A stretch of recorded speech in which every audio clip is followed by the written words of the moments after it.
Engagement की एक रात पहले मेरी फियांसे और उसका मेल बेस्ट फ्रेंड एक होटल में इतना वाइल्ड पार्टी कर रहे थे कि उन्हें हॉस्पिटल में एडमिट होना पड़ा। ये न्यूज़ सुनकर मुझे बिल्कुल भी बुरा नहीं लगा, बल्कि मैंने तुरंत मुड़कर माइक छीन लिया और स्टेज पर चला गया। सबसे पहले तो आप सभी का थैंक यू जो आप इस पार्टी में आए। चिन रानवे को आज कुछ काम आ गया है, इसलिए वो यहाँ नहीं आ सकती। मैं अब जो अनाउंस करने जा रहा हूँ वो ये है कि मेरे और चिन रानवे के बीच की एंगेजमेंट कैंसिल हो गई है। उसे मुझ में कोई इंटरेस्ट नहीं है और मुझे भी अब उसमें कोई इंटरेस्ट नहीं है। आज के बाद हम दोनों अपनी अपनी लाइफ में जिसे चाहे उससे शादी करने के लिए फ्री हैं। मेरी ये बात सुनते ही जो लोग मेरा मजाक बनते देखना चाहते थे वो सब शॉक रह गए और फिर डिसबिलीफ में आपस में बात करने लगे। गू मुशेंग ने सबके सामने एंगेजमेंट तोड़ दी। गू फैमिली का बिजनेस अभी इतना बड़ा भी नहीं हुआ है, क्या वो इतनी आसानी से ये अलायंस तोड़ सकते हैं? ये सुनकर फैंग पिंग गुस्से से चिल्लाई, तुम एक औरत को भी संभाल कर नहीं रख सकते, सच में एकदम यूजलेस हो।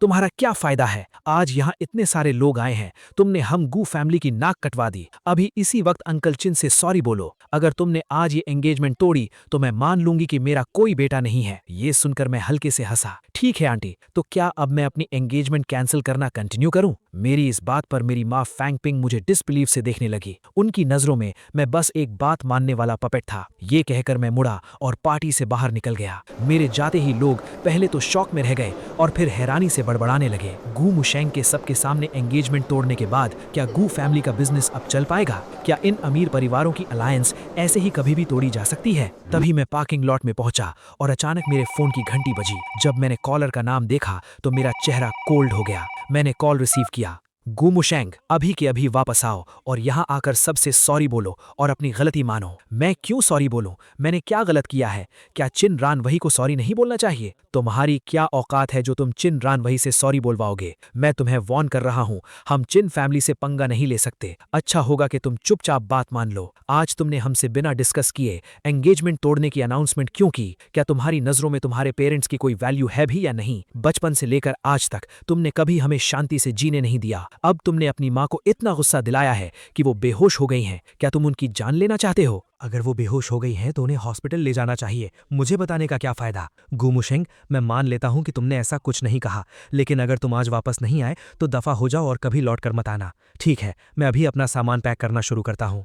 ये कहकर मैंने सीधा कॉल कट कर दिया। थोड़ी ही देर में गू ज़ेनहे ने फिर से कॉल किया। ड्राइविंग में डिस्टर्बेंस ना हो इसलिए मैंने सीधा उनका नंबर ब्लॉक कर दिया। कुछ ही देर में मैं अपने अपार्टमेंट बिल्डिंग के सामने पहुंच गया और सामने खड़े घर को देखने लगा। भले ही ये एक अमीर परिवारों की अलायंस थी, लेकिन सच तो यही है कि मैंने किन रानवे के पीछे 3 साल तक पागलों की तरह ट्राई किया था। किन रानवे को बाहर का खाना पसंद नहीं था, इसलिए मैंने कुकिंग सीखी। उसे क्लैनलीनेस पसंद थी, इसलिए मैं पूरे घर को एकदम क्लीन रखता था। सब कहते हैं कि शादी को दोनों लोगों को मिलकर चलाना पड़ता है। मैंने अपनी आंखें कसकर बंद की और अपने हाथों में रखी मेडिकल रिपोर्ट्स को फाड़कर फेंक दिया। थोड़ी ही देर में मैंने अपना सारा सामान पैक कर लिया और जो कपल मग्स और स्लिपर्स मैंने खरीदे थे वो सब कचरे में फेंक दिए। जाते वक्त मेरे हाथ में वो एंगेजमेंट रिंग आई।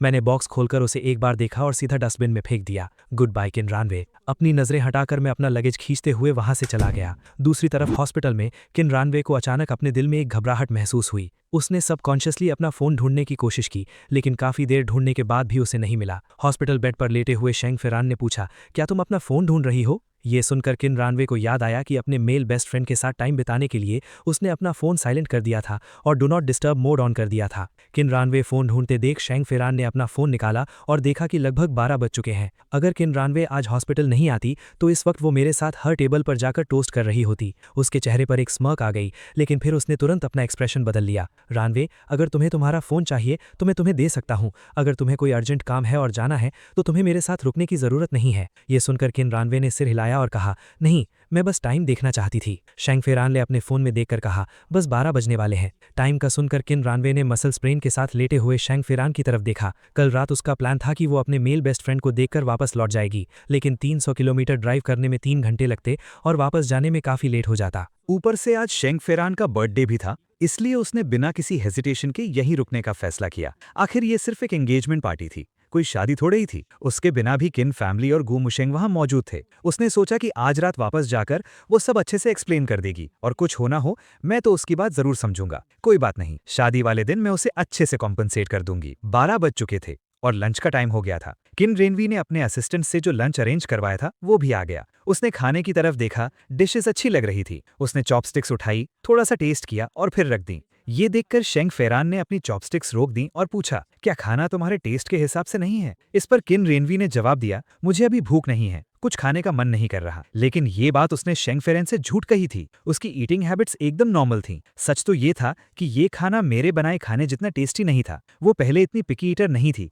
लेकिन मेरे साथ रहने के बाद से मैं उसे अपने हाथ का खाना खिला खिलाकर बहुत पिकी बना चुका था। तभी किन रेनवी ने अचानक तेज आवाज में कहा, शेंग फेरान, मुझे एक बार अपना फोन देखना है। ये सुनकर शेंग फेरान ने ऐसा नाटक किया जैसे उसने कुछ सुना ही नहीं और चुपचाप अपने बोल से खाना खाता रहा। ये देखकर किन रेनवी, जो नॉर्मली बिल्कुल पेशेंट नहीं थी, उसने शेंग फेरान को मनाते हुए कहा, मैं बस ये देखना चाहती हूँ कि मुझे किसने मैसेज किया है। तुम टेंशन मत लो, मैसेज में चाहे जो भी लिखा हो मैं वापस नहीं जाऊंगी। मैंने तुमसे प्रॉमिस किया था कि मैं तुम्हारा बर्थडे तुम्हारे साथ सेलिब्रेट करूंगी और मैं अपना प्रॉमिस निभाऊंगी। ये सुनकर तुरंत शेंग फेरान ने उसका फोन उसे दे दिया। वैसे भी अब 12 बज चुके थे। अगर किन रेनवी सच में वापस जाना भी चाहे तो जब तक वो होटल पहुंचेगी पार्टी खत्म हो चुकी होगी। जब किन रेनवी ने अपना फोन चेक किया तो उसमें मिस्ड कॉल्स और मैसेजेस की लाइन लगी हुई थी। उसके दोस्तों के, पेरेंट्स के और सारे रिश्तेदारों के मैसेजेस थे, लेकिन सिर्फ मेरा एक भी मैसेज नहीं था। तब किन रेनवी को रियलाइज हुआ कि उसने आज एंगेजमेंट मिस कर दी और मुझे बताया तक नहीं। उसे लगा था कि मैं टेंशन में आ जाऊंगा, उसे बार बार कॉल करूंगा और मैसेजेस करूंगा,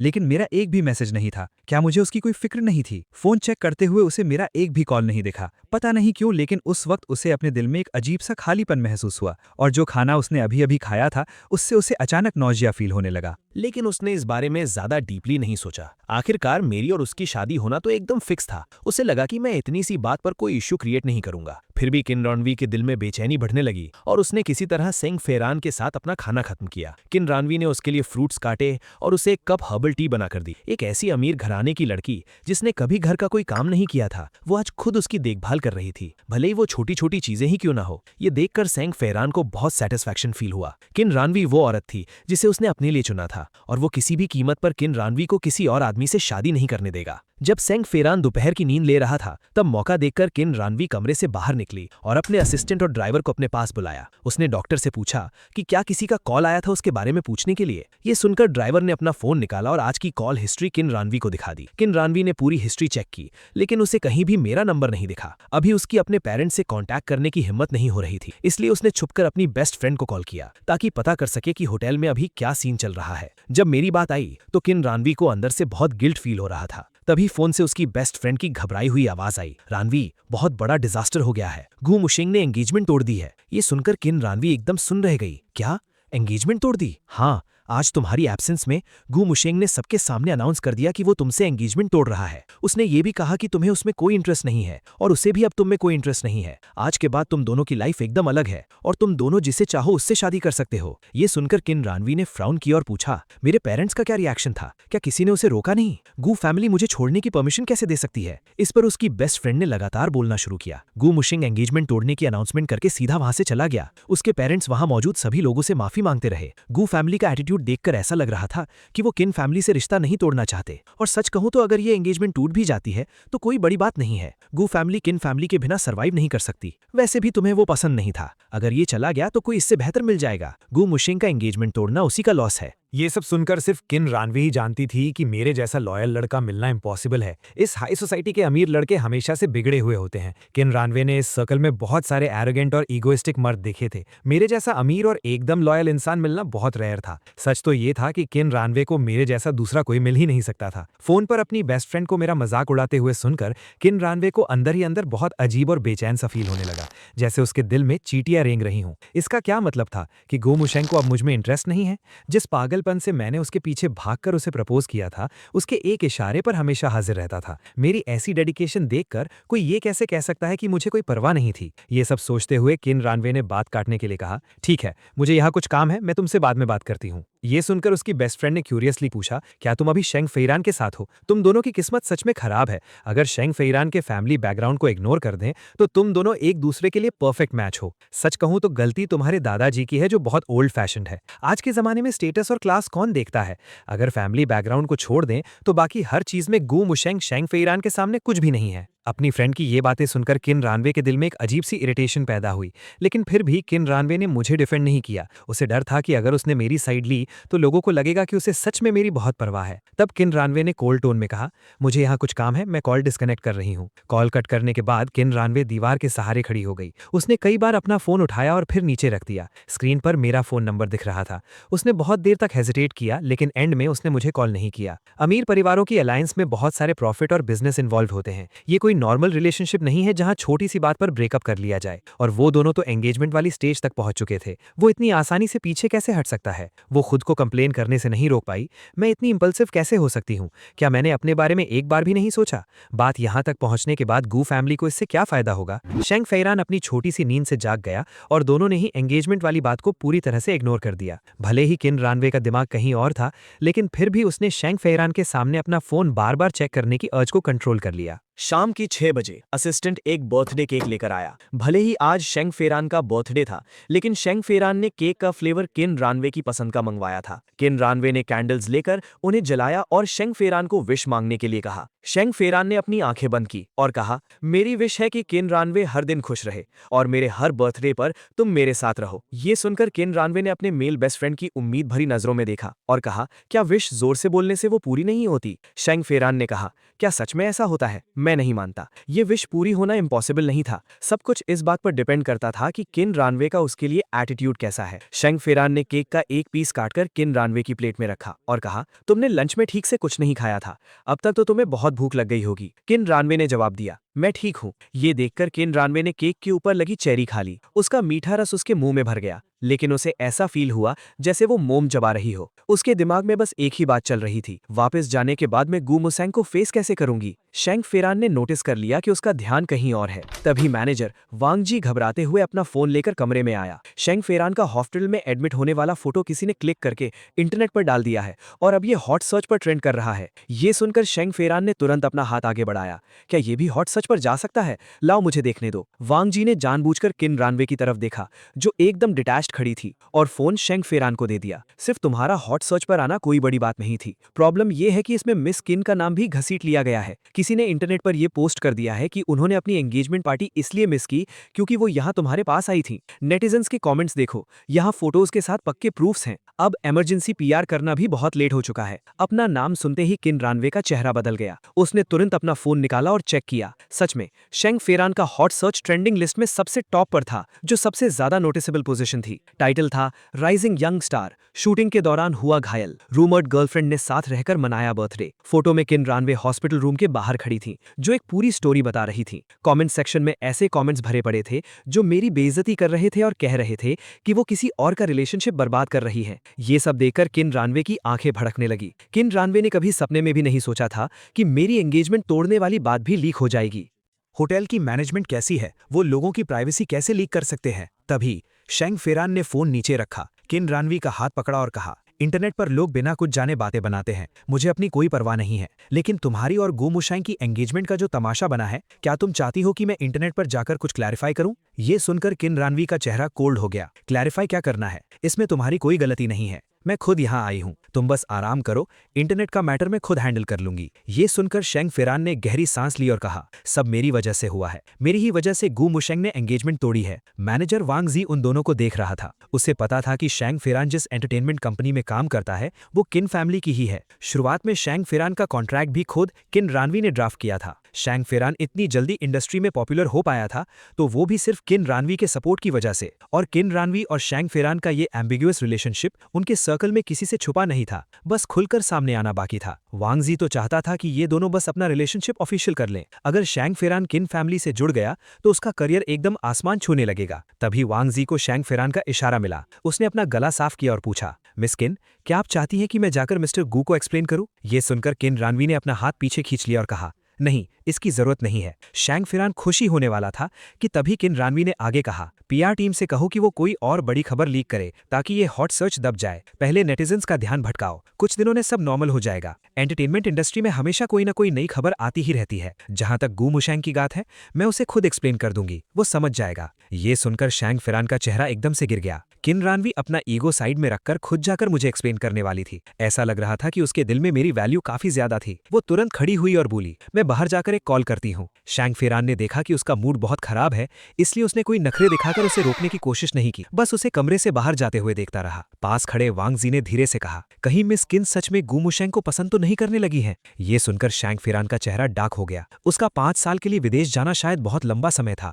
इतना लंबा कि किन रानवी की फीलिंग्स किसी और के लिए बदल गई। उसे पहले ही समझ जाना चाहिए था कि किन रानवेई जैसी औरतें आसानी से मर्दों को अपनी तरफ अट्रैक्ट कर लेती हैं। भले ही वो हॉस्पिटल में था, लेकिन एंगेजमेंट पार्टी में जो कुछ भी हुआ था उसे उसकी पूरी खबर थी। लड़की पार्टी छोड़कर भाग गई और लड़के ने एंगेजमेंट तोड़ दी। शुरुआत में किन फैमिली ने उसे रिजेक्ट कर दिया था और किन रानवेई के लिए ही शादी फिक्स कर दी थी। अब जब ये सब इतना बड़ा तमाशा बन गया था और इंटरनेट पे लोग उनका मजाक उड़ा रहे थे, तो उसे लग रहा था कि ये सब उनके अपने ही कर्मों का फल है। शैंग फेरान ने एक कोल्ड हंसी हंसी। अगर वो उसे पसंद करने भी लगी है तो क्या वो एंगेजमेंट नहीं तोड़ रहा है? और अगर ये एंगेजमेंट नहीं भी टूटी, तब भी मैं उन दोनों को सुकून से जीने नहीं दूंगा। इस बीच बाहर जाकर किन रानवेई ने पीआर टीम को कॉल किया और इस हॉट सर्च को सप्रेस करने का ऑर्डर दिया। कॉल कट करने के बाद जब उसने वीबो चेक किया तो उसने देखा कि किसी ने उसका पर्सनल अकाउंट भी ढूंढ निकाला था। उसे लगा था कि बात शांत हो जाएगी, लेकिन उसके प्राइवेट मैसेजेस और कमेंट्स 99+ से भी ज्यादा तेजी से बढ़ रहे थे। अब इस मामले को चुपचाप दबाना इम्पॉसिबल था। जो लोग कमेंट्स में फालतू में भाभी लिख रहे थे, उन्हें रोकने के लिए किन रानवेई ने तुरंत एक क्लैरिफिकेशन पोस्ट डाली कि हम बस फ्रेंड्स हैं। जैसे ही उसने ये पोस्ट डाली, हॉस्पिटल रूम में लेटे शैंग फेरान ने इसे देखा और उसका पहले से खराब मूड और भी ज्यादा डार्क हो गया। वीवो पर पोस्ट डालने के बाद किन रानवेई ने अपने डैड को कॉल किया। कॉल उठाते ही उसके डैड ने उसे बुरी तरह डांटना शुरू कर दिया। तुमने क्या सोचकर ऐसा किया? अपनी एंगेजमेंट के दिन तुम भागकर हॉस्पिटल चली गई शैंग फेरान के पास, और ऊपर से लोगों ने तुम्हारी फोटोज क्लिक करके इंटरनेट पर डाल दी। तुम्हें अंदाजा भी है कि तुमने कंपनी के लिए कितनी बड़ी प्रॉब्लम खड़ी कर दी है। किन नानतियान हमेशा अपनी बेटी से बहुत प्यार करते थे और कभी उस पर तेज आवाज में बात भी नहीं करते थे, लेकिन आज वो इतने गुस्से में थे कि फोन पर ही उसे जमकर सुना रहे थे। ये सुनकर किन रानवेई चुपचाप सुनती रही। जब उसे फोन से अपने डैड के हाफने की आवाज आई, तब उसने कहा, डैड, मुझे पता है मेरी गलती है, मैं आज रात वापस आकर माफी मांग लूंगी। और गू फैमिली का क्या रिएक्शन था? गू फैमिली तो तुम्हें कुछ नहीं कह सकती, लेकिन वो गू मुशेंग, मैंने सुना है कि वो तुमसे एंगेजमेंट तोड़ना चाहता है। तुम्हें तो सारी खबर बहुत जल्दी मिल जाती है। अपने डैड की टोन सुनकर उसे समझ आ गया कि उन्हें अभी तक पता नहीं था कि इंटरनेट पर सबको पहले ही पता चल चुका है कि गू मुशेंग ने एंगेजमेंट तोड़ दी है। तब चिन नंतियान ने बहुत ही एरोगेंट टोन में कहा, उसके पेरेंट्स की तो एंगेजमेंट तोड़ने की हिम्मत नहीं है। वो कल का लड़का क्या एंगेजमेंट तोड़ेगा? आज उसने जो एंगेजमेंट तोड़ने का तमाशा किया है, वो बस गुस्से में किया है। जब उसका दिमाग शांत होगा तो सब ठीक हो जाएगा। लेकिन इस सब में पहली गलती तुम्हारी थी, इसलिए प्राइवेटली उसे थोड़ा मना लेना और उसे शांत कर देना, ताकि बात ज्यादा ना बिगड़े। वैसे भी हमारी चिन फैमिली की उसकी कोई सख्त जरूरत नहीं है। ये सुनकर चिन रानवेई को थोड़ी तसल्ली मिली और उसने कहा, मुझे समझ आ गया, मैं उससे अच्छे से बात कर लूंगी। तभी चिन नंतियान ने उसकी बात काटते हुए कहा, जल्दी घर वापस आना और शेंग फीरान के ज्यादा करीब मत रहना, कहीं सोसाइटी में कोई नया तमाशा न बन जाए जिसे हम संभाल ना पाए। ऐसी बातें चिन रानवेई ने पता नहीं कितनी बार सुनी थी। चिन नंतियान को टालने के लिए चिन रानवेई ने बस हाँ में जवाब दिया। अपने डैड से बात करने के बाद चिन रानवेई को बहुत रिलीफ फील हुआ। फिर चिन रानवेई ने मुझे दोबारा कॉल किया। कॉल लग रहा था, लेकिन किसी ने उठाया नहीं। उसने थोड़ा सोचा और फिर इसे ज्यादा सीरियसली नहीं लिया। वापस कमरे में जाकर उसने सबसे पहले शेंग फीरान के पैर के बारे में पूछा, क्या तुम्हारे पैर में अभी भी दर्द है? एनेस्थीसिया का असर खत्म हो गया है, इसलिए अब दर्द होना शुरू हो गया है। क्या मैं डॉक्टर को बुलाऊं? नहीं, इतने से दर्द को मैं बर्दाश्त कर सकता हूं। उस वक्त शेंग फीरान ने ऐसा नाटक किया जैसे कुछ हुआ ही ना हो और तुरंत पूछा, क्या गू मुशेंग ने तुम्हें कॉल किया? इंटरनेट पर लोग कह रहे हैं कि वो तुमसे एंगेजमेंट तोड़ रहा है। इतनी बड़ी बात उसने तुमसे बिना डिस्कस किए ही डिसाइड कर ली।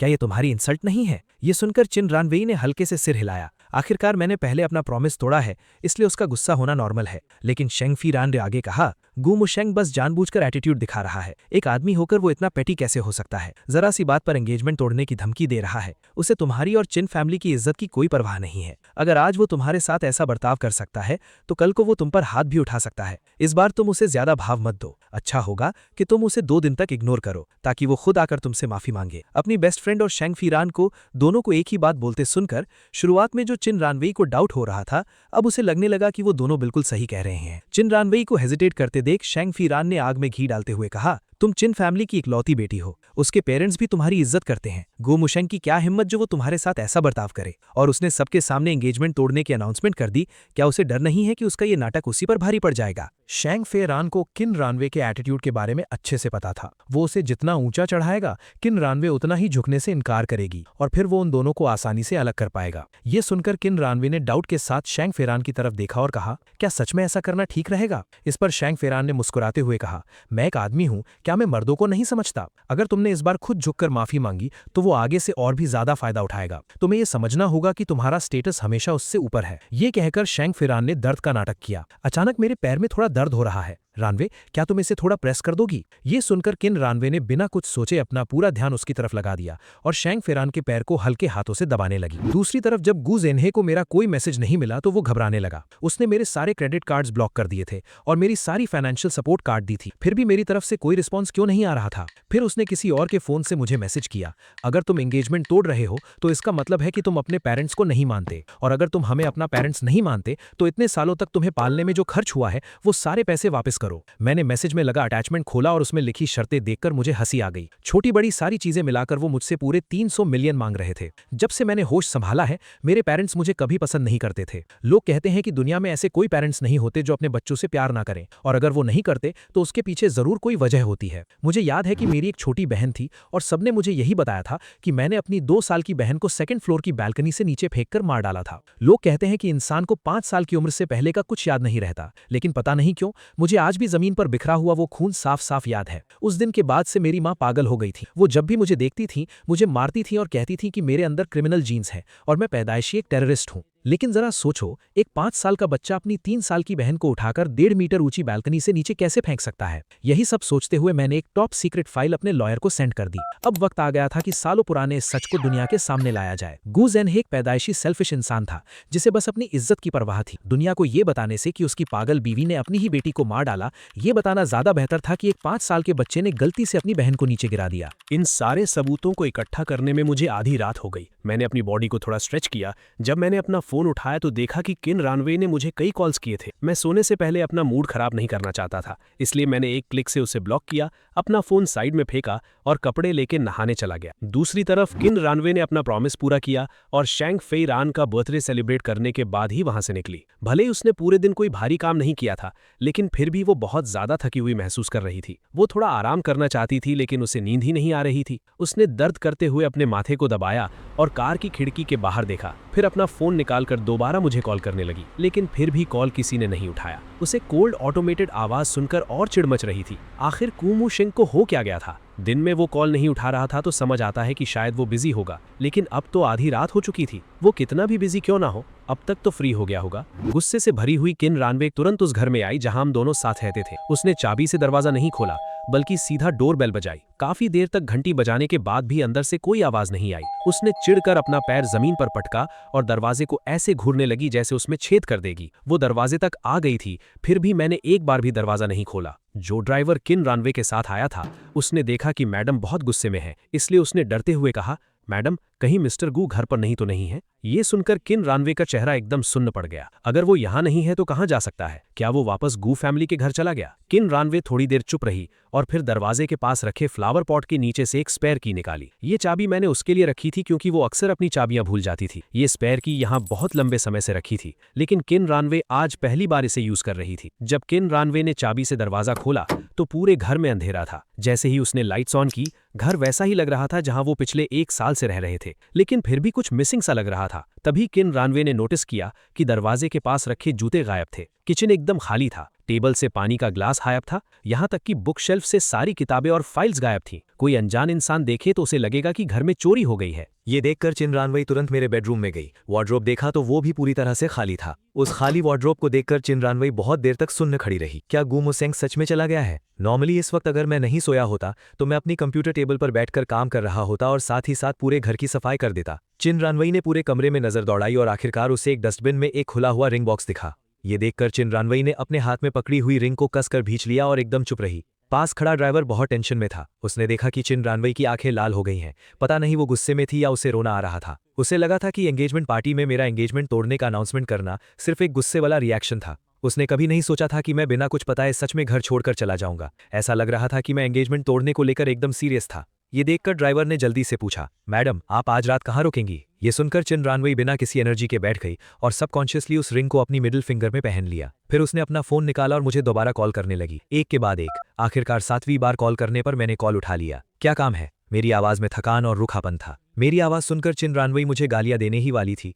लेकिन मेरी थकी हुई आवाज सुनकर उसके शब्द गले में ही अटक गए। तुम अभी कहाँ हो? सुबह के 3 बजने वाले हैं। क्या तुम्हें घर वापस नहीं आना चाहिए? ये सुनकर मैंने कोल्ड टोन में कहा, मैं सोने जा रहा हूँ, कॉल रख रहा हूँ। ये सुनकर चिन रानवई अपने ब्लैक स्क्रीन वाले फोन को ब्लैंकली घूरती रही। उसने सच में मेरा कॉल काट दिया। कॉल कट होने के बाद चिन रानवई को रियलाइज हुआ कि अभी फोन पर मेरा एटीट्यूड कितना कोल्ड था, जैसे मैं पूरी तरह से बदल गया हूँ। लेकिन चिन रानवई का गुस्सा शांत नहीं हुआ। उसने दोबारा कॉल किया, लेकिन इस बार मेरा फोन स्विच ऑफ था। तब चिन रानवई ने मुड़कर ड्राइवर से कहा, मैं आज रात यहीं रुकूंगी, तुम जा सकते हो। सोने से पहले चिन रानवई ने मुझे एक और टेक्स्ट मैसेज भेजा जिसमें लिखा था कि मैं कल सुबह आकर मिलूं। वो रात चिन रानवई के लिए बहुत खराब गुजरी। वो पूरी रात बिस्तर पर करवटें बदलती रही। बड़ी मुश्किल से उसे नींद आई थी कि सुबह हो गई। चिन रानवई ने अपने सिरदर्द को इग्नोर करते हुए उठी और फोन देखा। अभी सिर्फ 7 बजे थे। फ्रेश होते वक्त भी वो बार बार अपना फोन चेक कर रही थी, ये देखने के लिए कि मैंने कोई रिप्लाई किया है या नहीं, लेकिन कोई रिप्लाई नहीं था। 8 बजते ही चिन रानवई खुद को रोक नहीं पाई और उसने मुझे कॉल कर दिया।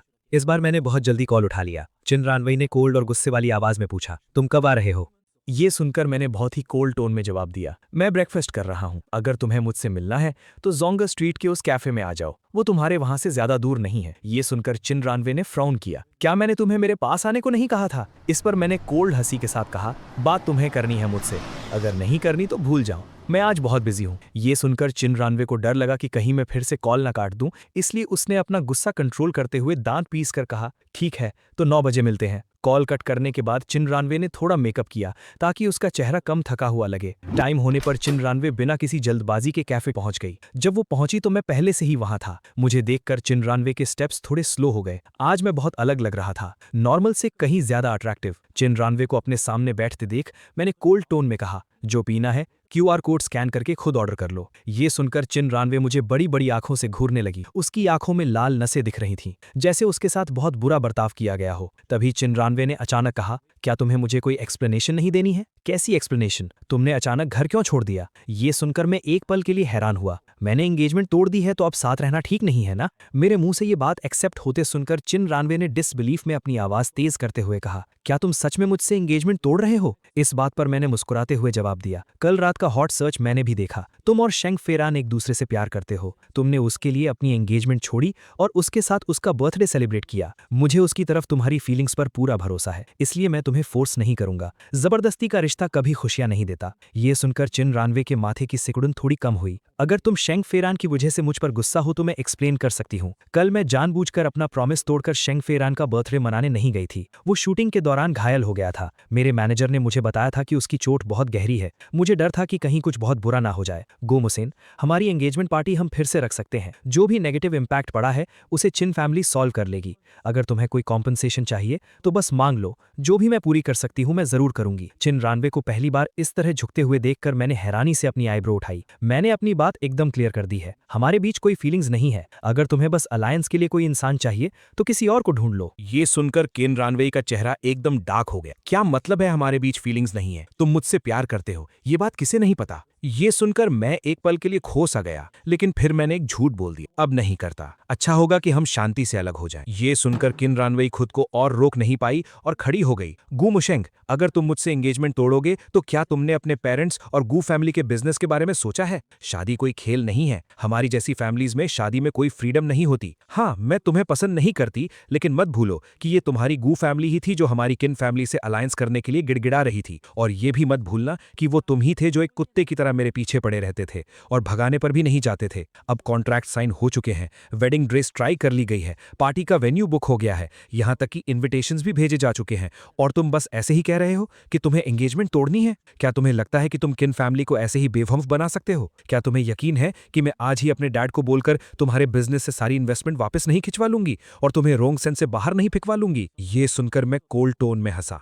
मैंने पहले ही गू फैमिली से सारे रिश्ते तोड़ लिए हैं। तुमने जैसे पैसे दिए हैं जाकर उसी से मांगो। किन रानवे, मैं तुम्हें बता दूं, मुझे धमकियां देने की कोशिश मत करना। तुम्हारी किन फैमिली बहुत पावरफुल है। अगर तुम मेरी लाइफ बर्बाद करना चाहो तो सच में मेरे पास लड़ने की ताकत नहीं है, लेकिन ये दुनिया बहुत बड़ी है। मैं नहीं मानता कि तुम्हारी किन फैमिली का पूरी दुनिया पर राज चलता है। तुमने मुझे कहा कि मैं कुत्ते की तरह पीछे पड़ा था, लेकिन कुत्ते किसे चाटना पसंद करते हैं? ध्यान से सोचो, कहीं तुम खुद को ही गाली नहीं दे रही? इंसान की बर्बादी आती है तो वो सब कुछ दांव पर लगा देता है। अगर मैं सुकून से नहीं जी पाऊंगा तो मैं किसी और को भी चैन से जीने नहीं दूंगा। ये कहकर मैंने अपने सामने रखी कॉफी का एक घूंट लिया और वहां से उठकर चला गया।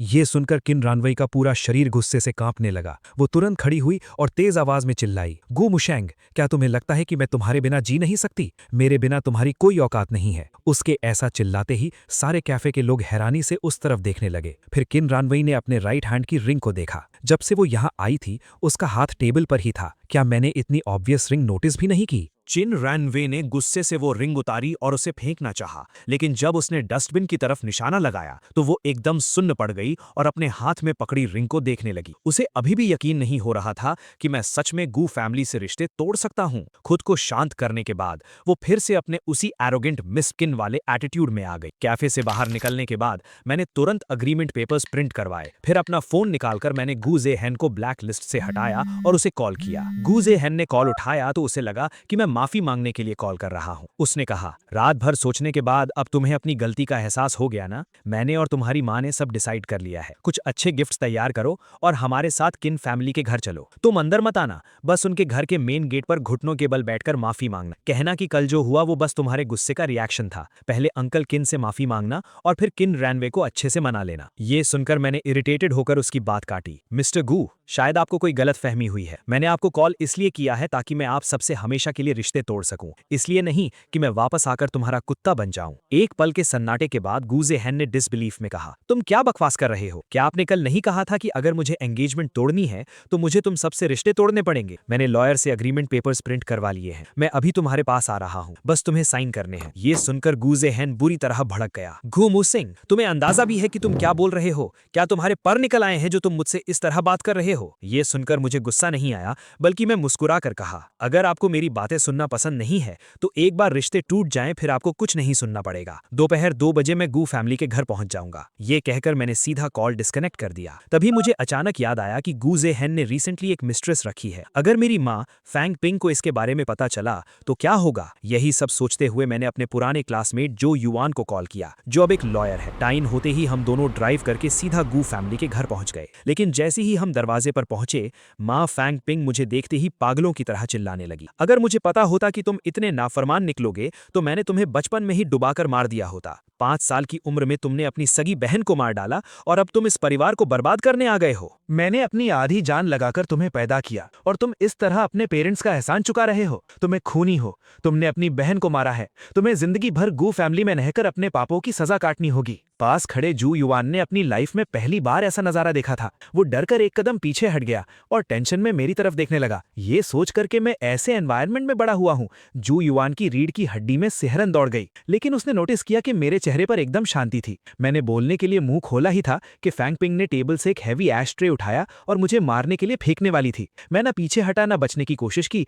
बस सीधा उसे घूरता रहा। मिस फैंग, क्या आप पक्का एक लॉयर के सामने पागलपन का तमाशा करना चाहती हैं? अगर आज आपने मुझ पर हाथ उठाया तो मैं तुरंत पुलिस को कॉल करूंगा और केस फाइल कर दूंगा। ये सुनकर गू जिन्हे ने जल्दी से फैंग पिंग को पकड़ लिया। तुम्हारी वजह से तुम्हारी माँ की तबीयत खराब हुई है। तुम उन्हें इतना गुस्सा दिला रहे हो, क्या तुम उन्हें पूरी तरह से पागल करके ही खुश होगे? मैंने जवाब दिया, मैं पहले ही कह चुका हूं, अगर वो बीमार है तो उन्हें हॉस्पिटल ले जाओ। बीमारी का बहाना बनाकर जो मर्जी वो करने की आजादी उन्हें नहीं मिली है। ये सुनकर फैंग पिंग मुझे घूरने लगी। तुम मुझे मेंटल पेशेंट बोल रहे हो? तभी मैंने मुड़कर गू जिन्हे की तरफ देखा। मंचाउजन सिंड्रोम। गू जिन्हे, आप इस बीमारी के बारे में बहुत अच्छे से जानते होंगे। ये सुनकर गू जिन्हे एकदम सुन पड़ गया और उसकी आंखों में खौफ साफ झलक रहा था। मिस्टर गू, आगे जो मुझे बात करनी है वो मैं आपसे अकेले में करना चाहता हूं। अगर आप मना करेंगे तो मुझे सबके सामने आपके काले सच को खोलने में कोई प्रॉब्लम नहीं होगी। अब गू जिन्हे का वो पहले वाला कॉन्फिडेंस पूरी तरह गायब हो चुका था। उसने तुरंत अपनी पत्नी को शांत किया, फैंग पिंग को बेडरूम में ले जाकर नौकरों को उस पर नजर रखने को कहा और फिर मुझे स्टडी रूम में ले गया। मैंने पास खड़े डरे हुए जू युआन की तरफ इशारा किया कि सब ठीक रहेगा।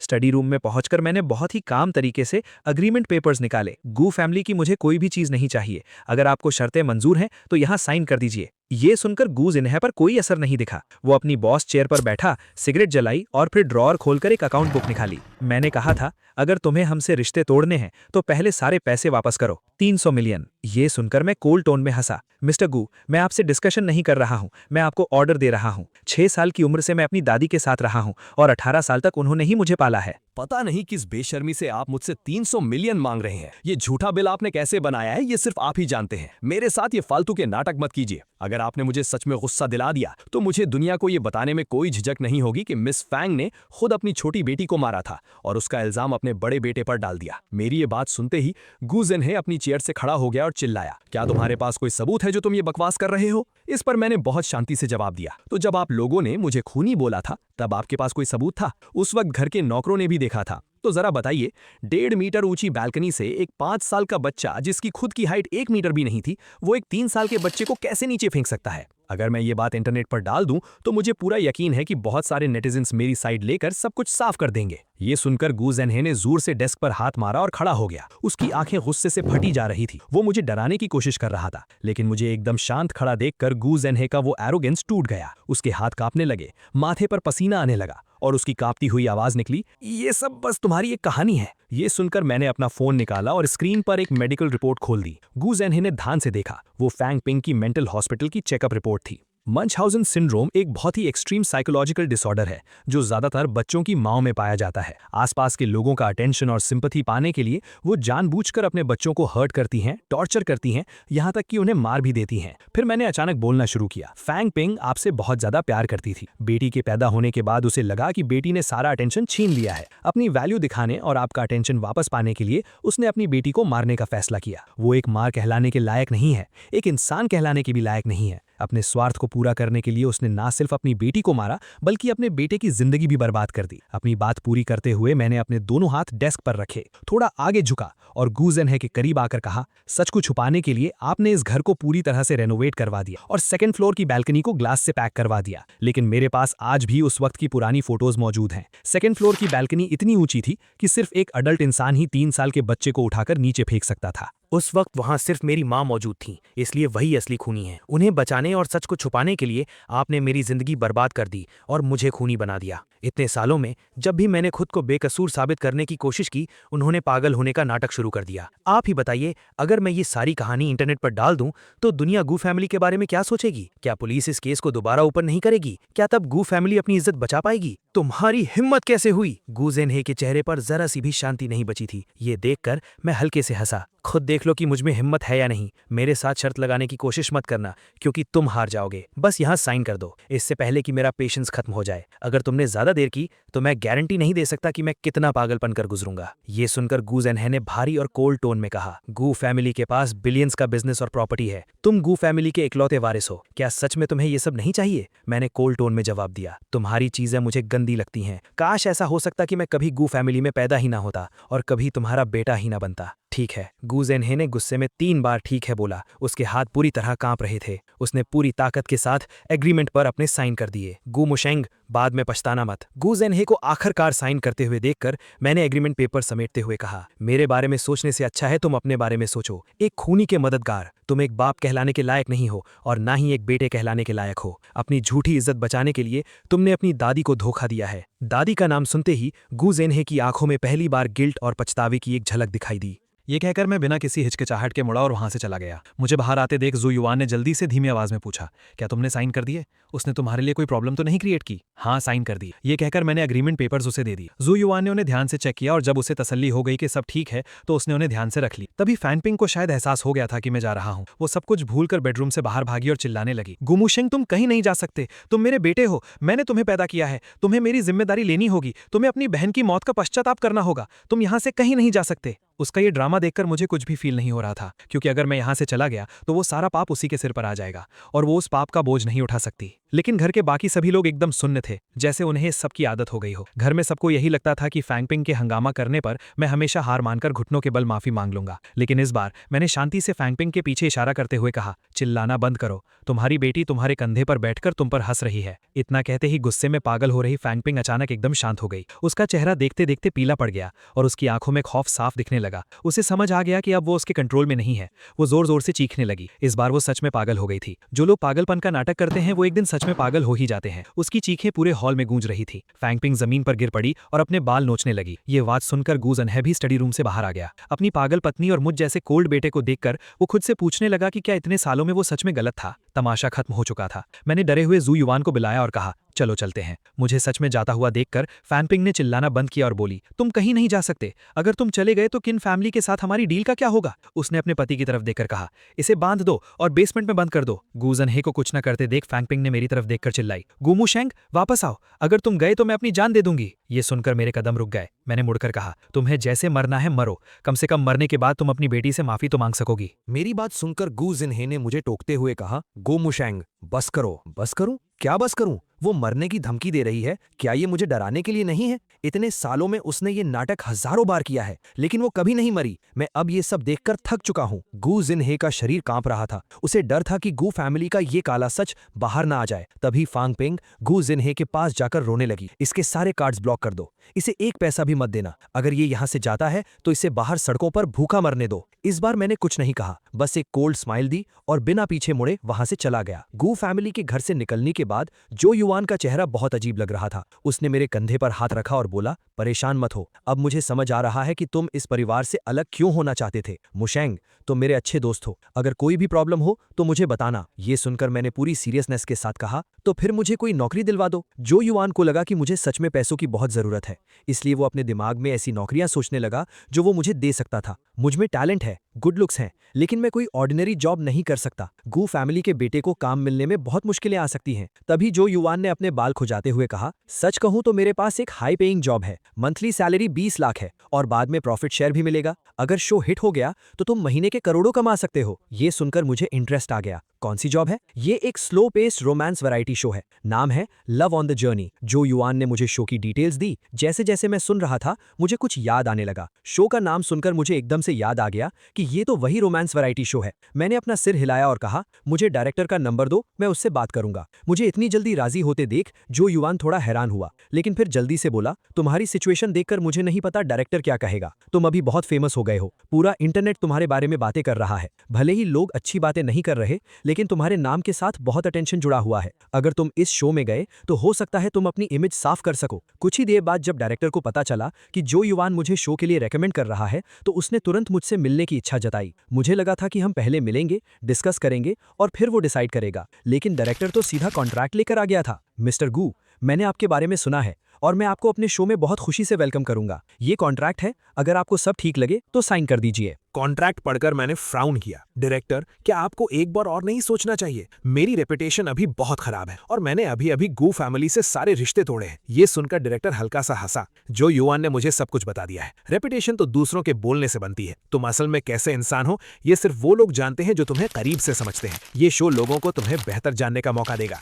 एंटरटेनमेंट इंडस्ट्री में इतने सालों से काम कर रहे डायरेक्टर को इंटरनेट की बातों पर बिल्कुल भरोसा नहीं था। जब बात यहां तक आ ही गई थी तो मैंने पेन उठाया और साइन कर दिए। मेरे साइन करते ही डायरेक्टर ने जल्दी से कॉन्ट्रैक्ट वापस ले लिया, कहीं मैं अपना फैसला ना बदल लूं। शो की शूटिंग परसों से शुरू है, तो जल्दी से अपनी पार्किंग कर लेना और टाइम पर आ जाना, लेट मत होना। डायरेक्टर ने मुझे बार बार याद दिलाया और फिर चला गया। थोड़ी ही देर में इंटरनेट पर एक नई खबर आग की तरह फैल गई। शेंग फेरान, किन रानवे और गू मुशेंग का लव ट्रायंगल।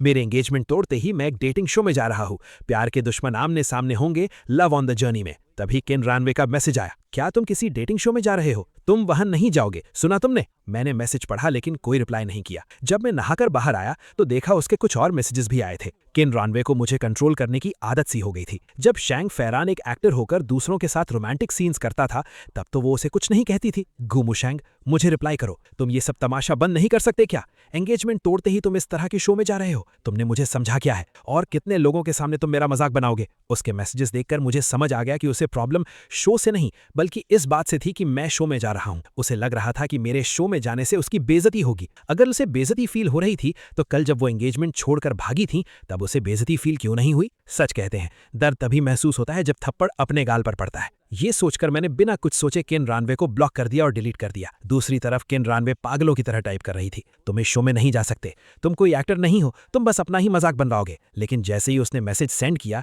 स्क्रीन पर एक नोटिफिकेशन आया कि मैसेज सेंड नहीं हो सका। नोटिफिकेशन में लिखा था, आपने जिसे मैसेज भेजा है उसने आपको अपने फ्रेंड्स लिस्ट में ऐड नहीं किया है। गू मुशेंग ने मुझे सच में ब्लॉक कर दिया। किन रानवे को यकीन नहीं हो रहा था। उसने मुझे कॉल किया, लेकिन फिर से वही ऑटोमेटेड आवाज सुनाई दी। उस पल किन रानवे को सारा कॉन्फिडेंस टूट गया। उसे इतना गुस्सा आया कि उसने अपने बेड के पास रखा एक शोपीस उठा के जमीन पर दे मारा। जब वो टूटा तब उसे रियलाइज हुआ कि वो शेंग फेई रैन के साथ उसकी फोटो फ्रेम थी। शोर सुनकर बाहर से नौकरानी ने डरते हुए दरवाजा खटखटाया। मैडम, क्या आप ठीक हैं? मैं ठीक हूँ, मुझे अकेला छोड़ दो। किन रैनवे जमीन पर पड़े कांच के टुकड़ों को घूरती रही। थोड़ी देर बाद किसी के कदमों की आवाज आई। इस बार उसके पिता किन नानतियन दरवाजे पर थे। रान भाई, नौकरानी ने बताया कि तुम्हारे कमरे से बहुत जोर की आवाज आई है। दरवाजा खोलो, मुझे अंदर आना है। मुझे कुछ नहीं हुआ है, मैंने कहा ना, मुझे अकेला छोड़ दो। किन नानतियन ने अपनी आवाज थोड़ी तेज करते हुए कहा, दरवाजा खोलो। अपने पिता का गुस्सा देखकर किन रैनवे ने बेमन से दरवाजा खोल दिया। अंदर आते ही किन नानतियन की नजर जमीन पर पड़े कांच पर पड़ी। उन्होंने फ्राउन करते हुए पूछा, तुम वापस कब आई? खाना खाया? दोपहर में आई थी, खा लिया। क्या तुम गू मू शेंग से मिली? नहीं। किन रैनवे ने नजरें नीची कर ली। हाँ, मिली थी। उसका एटीट्यूड कैसा था? क्या तुम दोनों का पैचअप हो गया? किन रैनवे चुप रही। किन नानथियन ने अपनी आवाज थोड़ी नरम करते हुए कहा, अभी तक पैचअप नहीं हुआ। तुम दोनों ने क्या बात की? किन रैनवे की आवाज कांप रही थी। जो कहना था मैंने कह दिया। मुझे पता है मेरी गलती है, मैंने माफी भी मांगी है और कॉम्पनसेशन देने को भी तैयार हूं, लेकिन वो बहुत पेटी और सेल्फिश है। उसने जानबूझकर बात का बतंगड़ बनाया है ताकि मेरी बेइज्जती हो सके। उसे एंगेजमेंट तोड़नी है, उसे मुझसे सारे रिश्ते तोड़ने हैं और अब तो उसने मुझे ब्लॉक भी कर दिया है। लेकिन किन रैनवे ने अपने डेटिंग शो वाली बात अपने पिता को नहीं बताई। ये सुनकर किन नानतियन का चेहरा गुस्से से लाल हो गया। क्या गू फैमिली को लगता है कि वो जब चाहे एंगेजमेंट तोड़ सकते हैं? तुम अब उसकी कोई परवाह मत करो, उसे कुछ दिन इग्नोर करो, वो खुद ही माफी मांगने आ जाएगा। किन रैनवे ने डरते हुए पूछा, डैड, गू फैमिली का क्या कहना है? किन नानथियन ने पूरे आरोगेंस के साथ कहा, दोपहर में गू फैमिली ने कॉल करके माफी मांगी थी और कहा था कि वो गू मूशांग को लेकर हमारे घर माफी मांगने आएंगे। मैंने सोचा था कि चलो माफ कर देते हैं, आखिरकार गलती तुम्हारी थी, लेकिन अब जब वो इतना एटीट्यूड दिखा रहा है तो कोई जरूरत नहीं है। अगर वो माफी मांगने आए भी तो इतनी आसानी से मत मानना। अभी शादी भी नहीं हुई और वो इतने नखरे दिखा रहा है, कल को अगर तुम्हारे बच्चे हो गए तो क्या तुम्हें उसके इशारों पर नाचना पड़ेगा? तभी किन रैनवे ने बीच में टोकते हुए कहा, डैड, अगर गू मूशैंग ने एंगेजमेंट तोड़ने के लिए सच में अपनी फैमिली से रिश्ते तोड़ लिए तो? किन नानथियन हंसे। ऐसा कैसे हो सकता है? क्यों नहीं हो सकता डैड, मैं हमेशा उसके आगे झुकती आई हूं, लेकिन अगर उसे अब इस रिश्ते की परवाह ही नहीं है तो? आखिर उसके पेरेंट्स उसके साथ अच्छा बर्ताव नहीं करते। अपनी बेटी की फिक्र देखकर किन नानटियन ने कहा, अगर तुम्हें इतनी ही टेंशन है तो मैं अभी गू फैमिली को कॉल करके पूछ लेता हूं। अपनी बेटी की उम्मीद भरी नजरों को देखकर किन नानटियन ने अपना फोन निकाला और गू जनहे को कॉल किया। कॉल उठते ही गू जनहे की चापलूसी भरी आवाज आई, मिस्टर किन, इतनी रात को आपने कैसे कॉल किया? किन नानटियन ने कोल्ड टोन में पूछा, मैं बस ये जानना चाहता हूं कि गू मुशैंग का क्या प्लान है, क्या वो सच में एंगेजमेंट तोड़ रहा है? ये सुनकर गू जनहे चुप हो गया। किन नानटियन को कुछ अजीब लगा। क्या हुआ? क्या गू मुशैंग सच में मेरी बेटी को छोड़ रहा है? गू जनहे ने मजबूर सी हंसी हंसते हुए कहा, मिस्टर किन, आप तो जानते हैं बच्चों के मामलों में पेरेंट्स कुछ नहीं कर सकते, उन्हें खुद ही हैंडल करने दीजिए। गू मुशैंग अब बड़ा हो गया है, मैंने उसे समझाया भी और डांटा भी। किन नानटियन ने बीच में ही टोक दिया, तो क्या तुम दोनों सच में एंगेजमेंट तोड़ रहे हो? तो फिर सारे पैसे भी वापस कर दो। मेरी बेटी बहुत टैलेंटेड है, उसे कोई भी मिल जाएगा। गू मुशैंग की किस्मत अच्छी थी जो मेरी बेटी ने उसे चुना, अगर उसे कदर नहीं है तो कोई और कर लेगा। तुम्हें क्या लगता है गू फैमिली के बिना मेरी बेटी की शादी नहीं होगी? किन नानटियन का गुस्सा देखकर गू जनहे ने डरते हुए कहा, हाँ, आप सही कह रहे हैं, रानवई बहुत अच्छी है, गू मुशैंग ही उसके लायक नहीं है। उसने तो अब हमसे भी सारे रिश्ते तोड़ लिए हैं। मुझे समझ नहीं आ रहा मैं क्या करूं। आपकी बेटी के साथ जो हुआ उसके लिए हमें माफ कर दीजिए। आप जो सजा देंगे हम भुगतने को तैयार हैं, लेकिन प्रोजेक्ट में जो पैसे इन्वेस्ट हुए हैं वो वापस करना अभी पॉसिबल नहीं है। हमें थोड़ा टाइम दीजिए ताकि हम पैसों का इंतजाम कर सकें। फोन स्पीकर पर था और जब किन रानवई ने सुना कि मैंने सच में एंगेजमेंट तोड़ने के लिए अपनी फैमिली छोड़ दी है तो उसका दिल धक से रह गया। तभी गू जनहे ने फिर से चापलूसी करते हुए कहा, मिस्टर किन, हम किसी दिन मिलकर प्रोजेक्ट के बारे में बात करते हैं। भले ही बच्चों का रिश्ता टूट गया हो, लेकिन हमारा बिजनेस तो अभी भी साथ है, इसमें आपका कोई नुकसान नहीं होगा। किन नानटियन ने गुस्से में चिल्लाकर कहा, मैं तुम जैसे धोखेबाजों के साथ कोई बिजनेस नहीं करना चाहता। ये कहकर उन्होंने कॉल कट कर दिया। उन्होंने मुड़कर देखा तो किन रानवई एकदम सुन्न खड़ी थी। अभी 10 मिनट पहले जो वो बड़े कॉन्फिडेंस से कह रहे थे, अब वही बात उन पर भारी पड़ गई थी। ये सब क्या हो रहा था? किन नानटियन ने एक गहरी सांस ली और पूछा, रानवई, क्या तुम सच में गू मुशैंग को पसंद करती हो? अगर तुम्हें वो पसंद है तो मैं उसे उठवाकर तुम्हारे पास ले आऊंगा। किन रानवई होश में आई और कांपती हुई आवाज में बोली, मैं उसे बिल्कुल पसंद नहीं करती, वो है ही क्या? इतने लोग मेरे पीछे पागल हैं, मैं उसी के पीछे क्यों भागूंगी? टूटती है तो टूटने दो ये एंगेजमेंट। अपनी बेटी की ये बात सुनकर किन नानतियन को थोड़ी तसल्ली हुई। अच्छा है तुम ये समझ गई। तभी किन रानवे ने दांत पीसते हुए कहा, लेकिन ये एंगेजमेंट हम तोड़ेंगे, वो नहीं। मुझे ये बेइज्जती बर्दाश्त नहीं है। किन नानतेन ने सीरियसनेस के साथ कहा, तुम्हें जो करना है करो, मैं तुम्हारे साथ हूँ। अगर तुम ये बर्दाश्त नहीं कर सकती तो मैं तुम्हारी मदद करूंगा।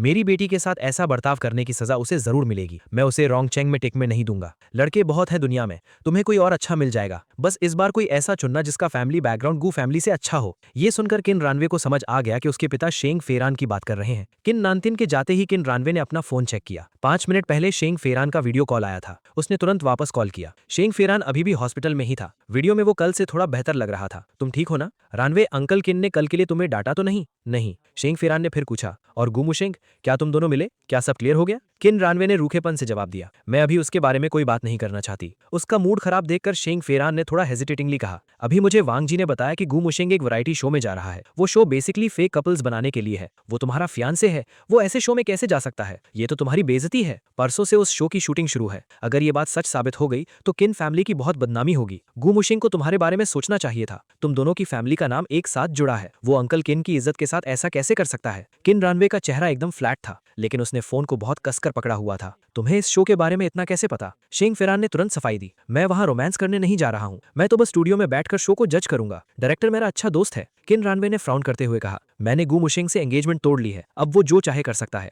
शेंग फेरान ने एक फेक स्माइल के साथ कहा, सच में? वो तुम्हें छोड़कर कैसे जा सकता है? वो मुझे छोड़ने के लिए तैयार है। यहाँ तक कि उसने अपनी फैमिली से भी रिश्ते तोड़ लिए हैं। ये सुनकर शेंग फेरान अंदर ही अंदर बहुत खुश हुआ। ये तो उसने सपने में भी नहीं सोचा था। लेकिन इससे पहले कि वो अपनी खुशी जाहिर करता, किन रानवे ने पूछा, क्या मैं भी उस शो में आ सकती हूँ? शेंग फेरान हैरान रह गया। हाँ, आ तो सकती हो, लेकिन तुम वहां जाकर क्या करोगी? क्या तुम्हें गुमुशेंग को देखकर अजीब नहीं लगेगा? मुझे शो में किसी और के साथ फ्लर्ट करते देखने का ख्याल ही किन रनवई को अंदर से खाए जा रहा था और उसका चेहरा गुस्से से काला पड़ गया था। उसका चेहरा देखकर शेंग फेरान ने जल्दी से कहा, ठीक है, अगर तुम आना चाहती हो तो मैं डायरेक्टर से बात कर लूंगा। परसों तुम मेरे साथ आ जाना। लेकिन मुझे डर है कि इंटरनेट पर लोग हमारे रिश्ते को लेकर फिर से फालतू बातें ना बनाने लग जाएं। किन रनवई ने उसकी बात काटते हुए कहा, कोई बात नहीं, उन्हें जो सोचना है सोचने दो। मुझे गुमुशेंग का ये मैटर हैंडल करना है। शेंग फेरान कुछ और पूछ पाता उससे पहले ही किन रनवई ने कॉल कट कर दिया। उसके बाद उसने अपना वीबो अकाउंट ओपन किया। कल उसने जो पोस्ट किया था कि हम बस दोस्त हैं, उसी पोस्ट के नीचे उसने एक और मैसेज ऐड किया, मेरी और मेरे फियांसे की एंगेजमेंट अब ऑफिशियली कैंसिल हो चुकी है। अब हमारा एक दूसरे से कोई रिश्ता नहीं है। मैंने कोशिश की थी लेकिन हम दोनों के बीच कोई कनेक्शन नहीं बन पाया। प्यार नहीं तो दोस्ती ही सही। उसने इस बार कमेंट्स को कंट्रोल नहीं किया, बल्कि कुछ पीआर टीम्स को पैसे दिए ताकि वो लोगों को ये यकीन दिला सकें कि मैं इस रिश्ते में विक्टिम था। ऐसा दिखाया जा रहा था जैसे मैं उसे फोर्स कर रहा था, लेकिन अब उसे समझ आ गया था और उसने प्यार के लिए मुझे छोड़ दिया था। सोशल मीडिया पर एक वीडियो भी ट्रेंड कर रहा था जिसमें एक तरफ मैं एंगेजमेंट पार्टी में अकेला खड़ा था और दूसरी तरफ किन रनवई हॉस्पिटल में शेंग फेरान के साथ उसका बर्थडे मना रही थी। कमेंट्स में सब मेरा मजाक उड़ा रहे थे। सब कुछ किन रनवई के प्लान के हिसाब से हो रहा था। उसे सपोर्ट करने के लिए गू फैमिली की कंपनी ने भी एक स्टेटमेंट रिलीज किया कि हमारी एंगेजमेंट टूट चुकी है और अब हम दोनों फ्री हैं। लेकिन मेरे फैमिली से अलग होने वाली बात को उन्होंने पूरी तरह से छुपा लिया। इंटरनेट पर लोगों को सच से कोई मतलब नहीं होता, वो बस तमाशा देखना चाहते हैं। धीरे धीरे ये सब साइबर बुलिंग में बदल गया। शेंग फेरान भी ये सब ऑनलाइन देख रहा था। जब उसने देखा कि किन रनवई ने आखिरकार उसे चुन ही लिया तो वो बहुत खुश हुआ, लेकिन उसे इतने से शांति नहीं मिली। उसने कुछ और अकाउंट से पोस्ट करवाए ताकि लोग मुझे एक होम रैकर समझने लगे। लेकिन जब मैं शो की शूटिंग के लिए जा रहा था तो इंटरनेट पर क्या चल रहा है इसका मुझ पर कोई असर नहीं था। मैं आराम से सोया, खाना खाया और अपनी पैकिंग करके निकल पड़ा। शो की डिटेल्स पूरी तरह से सीक्रेट रखी गई थी, यहाँ तक कि शूटिंग वाले दिन तक किसी को नहीं पता था कि कौन कौन आने वाला है। सब कुछ ऑडियंस के सस्पेंस पर छोड़ा गया था। डायरेक्टर ने मुझे देखते ही पूछा, क्या तुमने वीबो पर ट्रेंड कर रही न्यूज़ देखी? कौन सी न्यूज़? डायरेक्टर ने मुझे एक अजीब सी नजर से देखा और मेरे कंधे पर हाथ रखकर बोला, अच्छा है कि तुमने नहीं देखी। अब अपने फोन हमें दे दो, हम तुम्हें शो के लिए नए फोन्स देंगे। फिर मैं एक गाड़ी में बैठकर गांव की तरफ निकल पड़ा। लगभग 3 घंटे के सफर के बाद मैं लव ऑन द जर्नी के पहले लोकेशन पर पहुंच गया। लोकेशन एक गांव में था ताकि हम लोकल कल्चर को एक्सपीरियंस कर सकें और नेचर के बीच प्यार ढूंढ सकें। शो का बजट बहुत कम था, इसलिए उन्होंने एक छोटा सा पुराना घर किराए पर लिया था। बाकी शोज में लग्जरी विलाज होते हैं, यहाँ हमारे पास बस एक झोपड़ी थी। बाथरूम भी घर के अंदर नहीं था बल्कि बाहर था। सिर्फ 2 टॉयलेट्स थे जो एकदम कच्चे लग रहे थे और पास ही सुअर का बाड़ा था जहां से बहुत गंदी बदबू आ रही थी। मैं सबसे पहले पहुंचा था, इसलिए मेरे पास करने के लिए कुछ नहीं था। कैमरा क्रू ने सब सेट कर लिया था। जब ऑडियंस ने लोकेशन देखी तो लाइव चैट में कमेंट्स की बाढ़ आ गई, क्या मजाक है, ऐसी जगह पर रोमांस करेंगे तो पक्का ब्रेकअप हो जाएगा। कई कपल्स तो नॉर्मल ट्रिप्स पर ही लड़ पड़ते हैं। ये तो शो को हिट कराने का निंजा टेक्निक है। शो शुरू हो गया क्या? सबसे पहले कौन आया? सुना है सब अमीर लोग आ रहे हैं। ऐसी जगह पर वो कैसे सरवाइव करेंगे? बहुत मजा आएगा। ऑडियंस की बातों के बीच एक काली एसयूवी वहां आकर रुकी। दरवाजा खुला और एक लड़की बाहर आई जिसने लाल रंग की ड्रेस पहनी हुई थी। उसकी स्किन बहुत फेयर थी और वो लाल ड्रेस में बहुत अट्रैक्टिव लग रही थी। उसने हल्का सा सिर उठाया और मेरी तरफ देखा। उसे देखकर मैं एकदम सुन्न रह गया। ये कौन है? मुझे जानी पहचानी क्यों लग रही है? उसने मुस्कुराकर अपनी उंगली से मुझे अपने पास बुलाया। मुझे कुछ समझ नहीं आ रहा था। मुझे लगा शायद उसे कोई मदद चाहिए, लेकिन जैसे जैसे मैं पास गया वो जानी पहचानी फीलिंग और स्ट्रांग हो गई। जब उसने अपने सनग्लासेस उतारे तो बोली, मुझे भूल गए क्या? चैट में तो हंगामा मच गया। ये तो कोई अप्सरा लग रही है। पहली गेस्ट ही इतनी ब्यूटीफुल है तो बाकी कैसी होंगी? ये जानी पहचानी लग रही है। गु मुशिंग यहाँ क्या कर रहा है? वो इस लड़की को जानता है क्या? उसकी तो किस्मत खुल गई। मैं सच में शॉक में था। मैंने कभी नहीं सोचा था कि मैं यहाँ जियांग चियन से मिलूंगा। वो किन रानवे की मौसी थीं। ये शो वाले क्या सोचकर इसे यहाँ लाए हैं? क्या वो चाहते हैं कि हम यहाँ लड़े? मैं बिल्कुल कंफ्यूज था। तुम यहाँ क्या कर रही हो? अगर तुम आ सकते हो तो मैं क्यों नहीं आ सकती? ये कहकर जियांग चियान ने कार की डिक्की की तरफ इशारा किया। मेरा लगेज निकाल लो। मैं चुपचाप उसका लगेज निकालने लगा, लेकिन मेरे दिमाग में अभी भी हजार सवाल थे। जब हम थोड़ा साइड में गए जहाँ कोई नहीं था तो जियांग चियान मेरे पास आई और बोली, तुम मुझे अभी भी अपनी मौसी समझते हो क्या? जब तुम्हारी किन रानवे से एंगेजमेंट ही टूट गई है तो मैं तुम्हारी मौसी कैसे हुई? अब से मुझे मेरे नाम से बुलाना, जियांग ख्यान या फिर ख्यान सिस्टर। और ध्यान रखना, गलती मत करना। मैंने बस अपना सिर हिला दिया। लाइव चैट में सब पूछ रहे थे कि जियांग ख्यान कौन है, हम एक दूसरे को कैसे जानते हैं और हमारा क्या कनेक्शन है। कुछ घंटों बाद बाकी लोग भी आ गए। जब मैंने उन्हें देखा तो मेरा सिर चकराने लगा। मुझे अपने इस शो में आने के फैसले पर पछतावा होने लगा। लड़कियों में जियांग ख्यान के अलावा लिन किंग हान भी थी, जो किन रानवे की बेस्ट फ्रेंड थी। अब तो मुझे यकीन हो गया था कि यहाँ बहुत ड्रामा होने वाला है। लेकिन जिसने मुझे सबसे ज्यादा हैरान किया वो थी मेरी एक्स गर्लफ्रेंड शेन निंग। वो एंटरटेनमेंट इंडस्ट्री की सबसे यंग और सक्सेसफुल एक्ट्रेस थी। हर कोई उसका नाम जानता था। मुझे लगा था कि शो वाले किसी भी एक्टर को ले आएंगे, लेकिन शेन निंग, ये तो बहुत बड़ी बात थी। शो की सीक्रेसी इतनी स्ट्रिक्ट थी कि जब शेन निंग की एंट्री हुई तो लाइव ऑडियंस खुशी से पागल हो गई। शो की पॉपुलैरिटी आसमान चूमने लगी और जितनी ज्यादा ऑडियंस उतनी ज्यादा गालियां मुझे पड़ने वाली थीं। मुझे तो लगने लगा कि मुझे शो के लिए जितने पैसे मिल रहे हैं इस मानसिक प्रताड़ना के लिए बहुत कम है। लड़कों में मैं किसी को नहीं जानता था, लेकिन लड़कियों को टक्कर देने के लिए उन्होंने एक यंग सीईओ और एक राइजिंग स्टार एक्टर को बुलाया था। लिन किंग हान ने जैसे ही मुझे देखा उसने आंखें घुमाई और मुंह बनाकर बोली, क्या बकवास है, ये लोग किसी को भी बुला लेते हैं क्या? और ये कैसी घटिया जगह है? यहाँ तो कोई मॉल भी नहीं है, हम यहाँ कैसे रहेंगे? यहाँ तो इतनी बदबू आ रही है। डायरेक्टर, क्या आप कोई अच्छी जगह नहीं ढूंढ सकते थे? हम रोमांस शो में आए हैं, सर्वाइवल शो में नहीं। लाइव चैट वाले तो मजे ले रहे थे। ये लिन किंग हान बहुत एंटरटेनिंग है। लड़कियां तो सब कमाल की हैं। मैं होता तो कंफ्यूज हो जाता। मुझे तो सबसे पहली वाली जियांग ख्यान ही पसंद है। वो अकेली नॉर्मल इंसान लग रही है। लिन किंग हान और शेन निंग की एंट्री से व्यूअरशिप बहुत बढ़ गई थी। लिन किंग हान अमीर थी और किन रानवे की दोस्त थी। वो पिछले 4-5 साल से इंडस्ट्री में थी, लेकिन कुछ खास सक्सेस नहीं मिली थी। अब वो रियलिटी शोज ट्राई कर रही थी और पहले ही शो में उसका सामना मुझसे हो गया। मैं उसकी बातों पर ध्यान नहीं दे रहा था। मैं आगे गया और बाकी लड़कों से हाथ मिलाया। हेलो, मैं गु मुसेंग हूँ। हेलो, मैं ची शेंग हूँ। मैं ये यनहेंग हूँ। सब लोग अभी एक दूसरे को और इस नई जगह को समझने की कोशिश कर रहे थे। लिन चिंग हान को छोड़कर बाकी सब अच्छे से बात कर रहे थे। आखिरकार कैमरा चालू था। मैं एक कोने में शांति से खड़ा था, बस मुस्कुरा रहा था। मेरा प्लान था कि मैं यहाँ चुपचाप गालियां खाकर चला जाऊंगा। तभी शेन्निंग मेरे पास आई और बोली, मुशेंग, बहुत समय बाद मिले। मैंने भी पोलाइट होकर जवाब दिया, हाँ बहुत समय बाद। शेन्निंग ने पूछा, तुम कैसे हो? मैंने सुना तुम्हारी एंगेजमेंट टूट गई। उसके इतना कहते ही सबका ध्यान हमारी तरफ आ गया। मुझे समझ नहीं आया कि वो सच में इनोसेंट है या जानबूझकर ये सब कह रही है। मैं बिल्कुल ठीक हूँ, पूछने के लिए शुक्रिया शेन जी। शेन्निंग ने हल्की सी स्माइल दी। उम्मीद है हम यहाँ अच्छे से रहेंगे और एक दूसरे की मदद करेंगे। मैंने भी कह दिया, हाँ बिल्कुल। कैमरा सीधा हम पर फोकस कर रहा था और माहौल में एक अजीब सी टेंशन थी। सब सोच रहे थे कि हमारा क्या कनेक्शन है। कुछ लोग तो चाहते थे कि हम लड़ पड़े। तभी लिन चिंग हान से रहा नहीं गया और उसने पूछ लिया, तुम दोनों एक दूसरे को कैसे जानते हो? मैं सोच ही रहा था कि क्या जवाब दूं। तभी शेन्निंग ने मुस्कुराकर कहा, हम बचपन से एक दूसरे को जानते हैं। मुशेंग, मैंने सही कहा ना? मैं हैरान रह गया, लेकिन फिर मैंने मुस्कुराकर कहा, हाँ हम बचपन से एक दूसरे को जानते हैं। कैमरे के पीछे जियांग चैन का चेहरा थोड़ा बदल गया। लाइव चैट में फिर से तूफान आ गया। क्या मजाक है, शेन्निंग और गु मुशेंग बचपन के दोस्त? ये दोनों तो बिल्कुल अलग दुनिया के लगते हैं। मुझे तो दाल में कुछ काला लग रहा है। चाइल्डहुड फ्रेंड्स हैं तो पक्का कुछ न कुछ तो होगा ही। स्टूडियो में किन रानवे और शेंग फेरान एक साथ बैठे थे। शेंग फेरान शो का कमेंटेटर था। किन रानवे को रियलिटी शोज का कोई एक्सपीरियंस नहीं था, इसलिए शेंग फेरान उसे गाइड कर रहा था। शुरुआत में तो किन रानवे शेंग फेरान से बात कर रही थी, लेकिन जैसे ही स्क्रीन पर मैं आया उसकी आंखें स्क्रीन पर ही टिक गई। उसका प्लान था कि वो मुझे बदनाम करेगी ताकि कोई मुझे पसंद न करे। किन रानवे ने बाकी लड़कियों के बारे में में पता करने की कोशिश की थी, लेकिन उसे सिर्फ लिन चिंग हान के बारे में पता चला था। बाकी दो के बारे में डायरेक्टर ने कुछ नहीं बताया था। जब उसने जियांग चियान को देखा तो उसे लगा कि वो सपना देख रही है, उसकी मौसी यहाँ क्या कर रही है। लेकिन फिर उसे तसल्ली हुई कि मैं अपनी ही मौसी के साथ तो फ्लर्ट नहीं करूंगा। पर जब मुझे जियांग चियान का लगेज उठाते देखा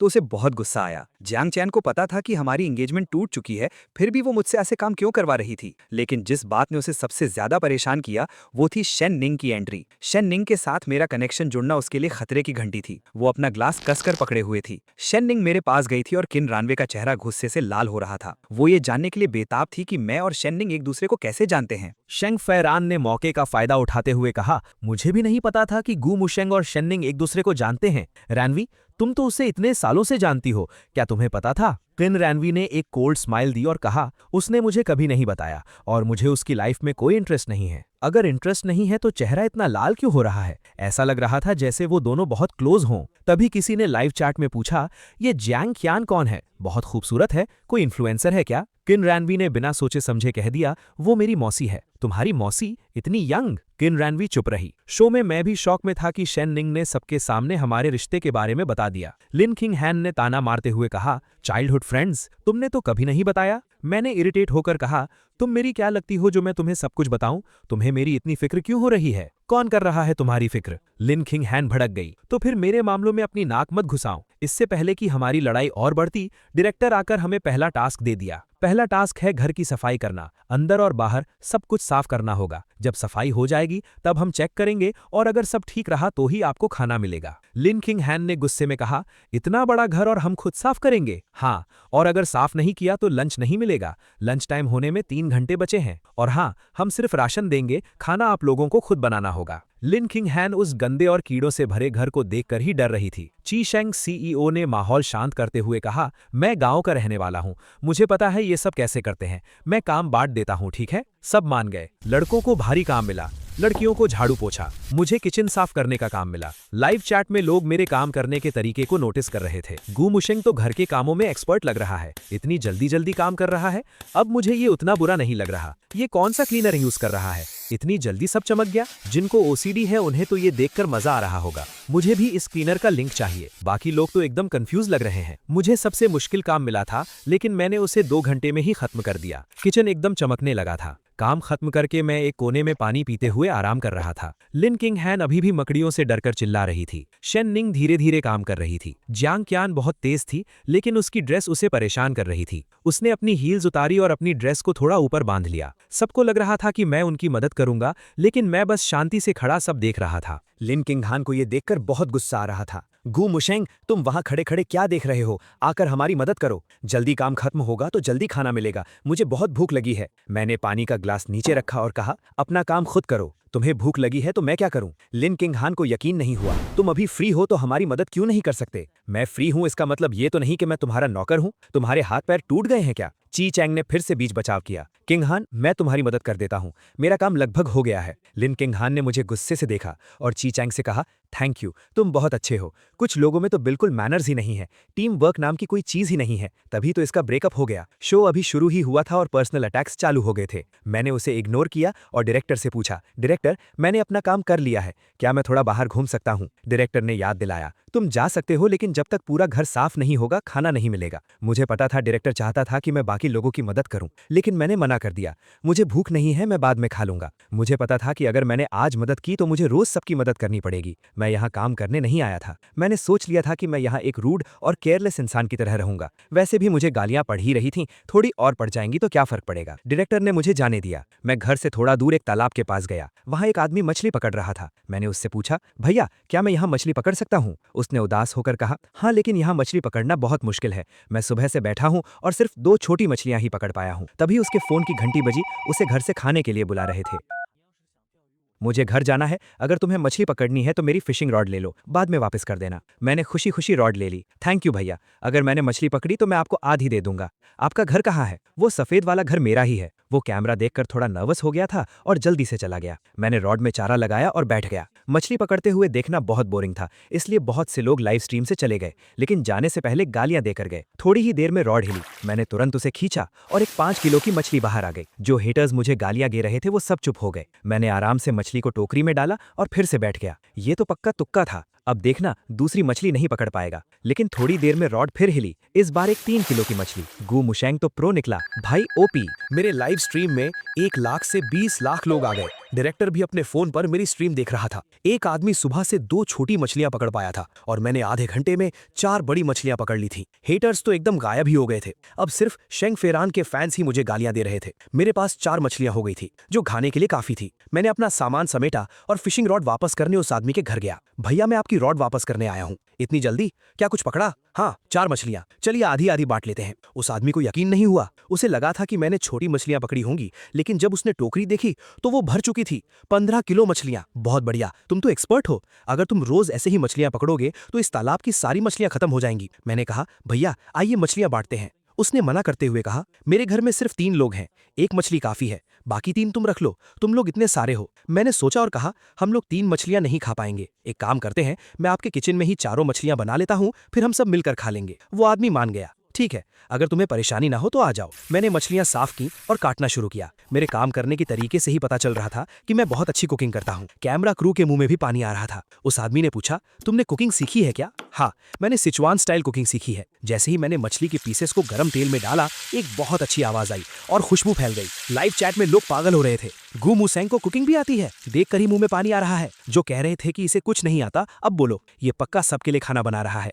ये इंसान इतना भी बुरा नहीं है, सबका खाना अकेले ही बना दिया। हेटर्स को भी अब मानना पड़ रहा था कि मुझ में कुछ तो बात है। मैंने खाना 2 हिस्सों में बांट दिया। उस आदमी के घर में अभी खाना नहीं बना था, तो उसने भी मेरे साथ खाना शेयर करने में कोई झिझक नहीं दिखाई और बदले में मुझे अपने खेत से कुछ ताजी सब्जियां दे दी। दूसरी तरफ घर की सफाई आखिरकार खत्म हो गई थी। डायरेक्टर ने सब चेक किया और उन्हें खाना बनाने के लिए राशन दे दिया।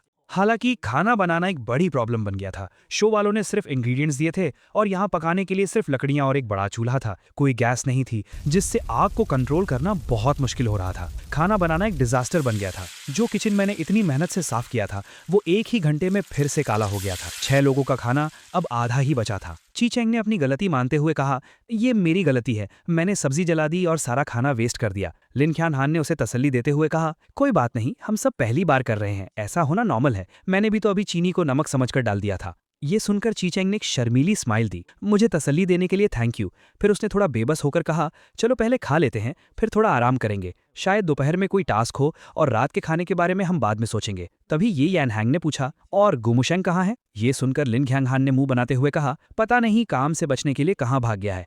वैसे भी खाना कम है तो उसके लिए मत बचाओ। उसने खाना बनाने में कोई मदद भी तो नहीं की है। उसके इतना कहते ही जियांग चियांग भगक गई। किचन अकेले गुमुशेंग ने साफ किया था, तो उसे खाना खाने का हक क्यों नहीं है? जो काम बटा था उसके हिसाब से खाने में उसका भी हिस्सा है। और तुमने सबसे कम काम किया है और सबसे ज्यादा बकवास कर रही हो। क्या तुम्हारी जीभ कुछ ज्यादा ही लंबी है या तुम्हारी माँ ने तुम्हें तमीज नहीं सिखाई? ये सुनकर लिन ख्यांग हान एकदम सुन रह गई। उसने अपनी जिंदगी में पहली बार किसी से ऐसी बातें सुनी थी, वो भी लाइव ब्रॉडकास्ट में। उसकी आंखों में आंसू आ गए और वो रोती हुई बोली, जियांग चियांग, तुम्हारी हिम्मत कैसे हुई मुझसे ऐसे बात करने की? तुम बस रैनवे की मौसी हो, ये मत समझना कि मैं तुम्हें कुछ नहीं कह सकती। ये देखकर जियांग चियांग ने अपने हाथ बांधते हुए कहा, तो कहो ना, मैं सुन रही हूँ। लिन ख्यांग हान की बात से सबको एक नई जानकारी मिली। जियांग चियांग किन रैनवे की मौसी है और किन रैनवे मेरी एक्स फियोंसे थी। ये रिलेशनशिप देखकर लाइव चैट वाले सब समझ गए कि यहाँ क्या चल रहा है। तभी ची चेंग ने बीच बचाव करते हुए कहा, हमारे पास फोन्स नहीं हैं और हम गुमुशेंग को कांटेक्ट भी नहीं कर सकते। एक काम करते हैं, हम खाना शुरू करते हैं और उसका हिस्सा अलग रख देते हैं। मैं उसे ढूंढने जाता हूँ। तभी जियांग चियांग और शिन निंग ने एक साथ कहा कि वो मुझे ढूंढने जाएंगी। दोनों ने एक दूसरे को देखा। शिन निंग की आंखों में शक था। जियांग, आप सुबह से काम करके थक गई होंगी, आप बैठकर खाइए, मैं गुमुशेंग को ढूंढ लाती हूँ। और हाँ जियांग, मैं आपको बहुत पहले से कहना चाहती थी, आपका गुमुशेंग को ऐसे नाम से बुलाना लोगों को गलत लग सकता है। ये सुनकर जियांग चियान ने कोल्ड टोन में जवाब दिया, मैं उसे मुशेंग बुलाती हूँ, इसमें मुशेंग को कोई प्रॉब्लम नहीं है, तो आपको क्यों हो रही है? शेन निंग ने कहा, मुझे डर है कि आपके फैंस को प्रॉब्लम हो सकती है। वैसे भी इंटरनेट पर मुशेंग को पहले ही बहुत गालियां पड़ रही हैं। ये सुनकर शेन निंग चुप हो गई। दोनों के बीच टेंशन इतनी बढ़ गई थी जैसे कोई जंग छिड़ने वाली हो। सब लोग हैरान थे कि ये दोनों मेरे लिए लड़ रही हैं। तभी डायरेक्टर, जो अब तक चुप थे, उन्होंने बीच में टोकते हुए कहा, किसी को जाने की जरूरत नहीं है, गू मुशेंग आ गया है। मैं एकदम सही वक्त पर पहुंचा था। मेरे साथ फिशिंग रॉड वाला भैया भी था। जैसे ही मैं अंदर आया, मुझे समझ आ गया था कि यहाँ का माहौल कुछ अजीब है। मैंने मछली वाला बर्तन टेबल पर रखा और फिशिंग रॉड वाले भैया के हाथ से फिश पॉरेज लेते हुए कहा, भैया मुझे छोड़ने आने के लिए थैंक यू। कोई बात नहीं, मैं चलता हूँ। ये कहकर वो भैया जल्दी से वहां से चला गया, जैसे कुछ हुआ ही ना हो। मैंने टेबल पर रखी उबली हुई सब्जियां, जला हुआ खाना और चावल देखे और कहा, चलो खाते हैं। तभी ये यान हैंग मेरे पास आया और पूछा, ये फिश सूप तुम कहाँ से लाए? मैंने खुद बनाया है। एक पड़ोसी का किचन बोरो किया था। और ये मछलियाँ कहाँ से आईं? मैंने पकड़ी हैं। और ये सब्जियाँ? ये मैंने मछलियों के बदले में ली हैं। सब लोग मुझे ऐसे घूर रहे थे जैसे मुझे खा जाएंगे। मैंने कंफ्यूज होकर पूछा, क्या हुआ? भूख नहीं लगी क्या? खड़े क्यों हो? चलो खाते हैं। मेरे इतना कहते ही जियांग चियांग जल्दी से मेरे राइट साइड में बैठ गई और शेन्निंग मेरे पास ही बैठ गई। ये खाना बहुत अजीब माहौल में खाया गया। जो खाना मैं लेकर आया था उसके सामने लिन किंगहान की बातें एकदम बकवास लग रही थी। लाइव चैट वाले भी मजे ले रहे थे। मुझे तो लिन किंगहान के लिए एम्बैरेसमेंट फील हो रही है। अभी कह रही थी कि गू मूशैंग के लिए खाना मत बचाना।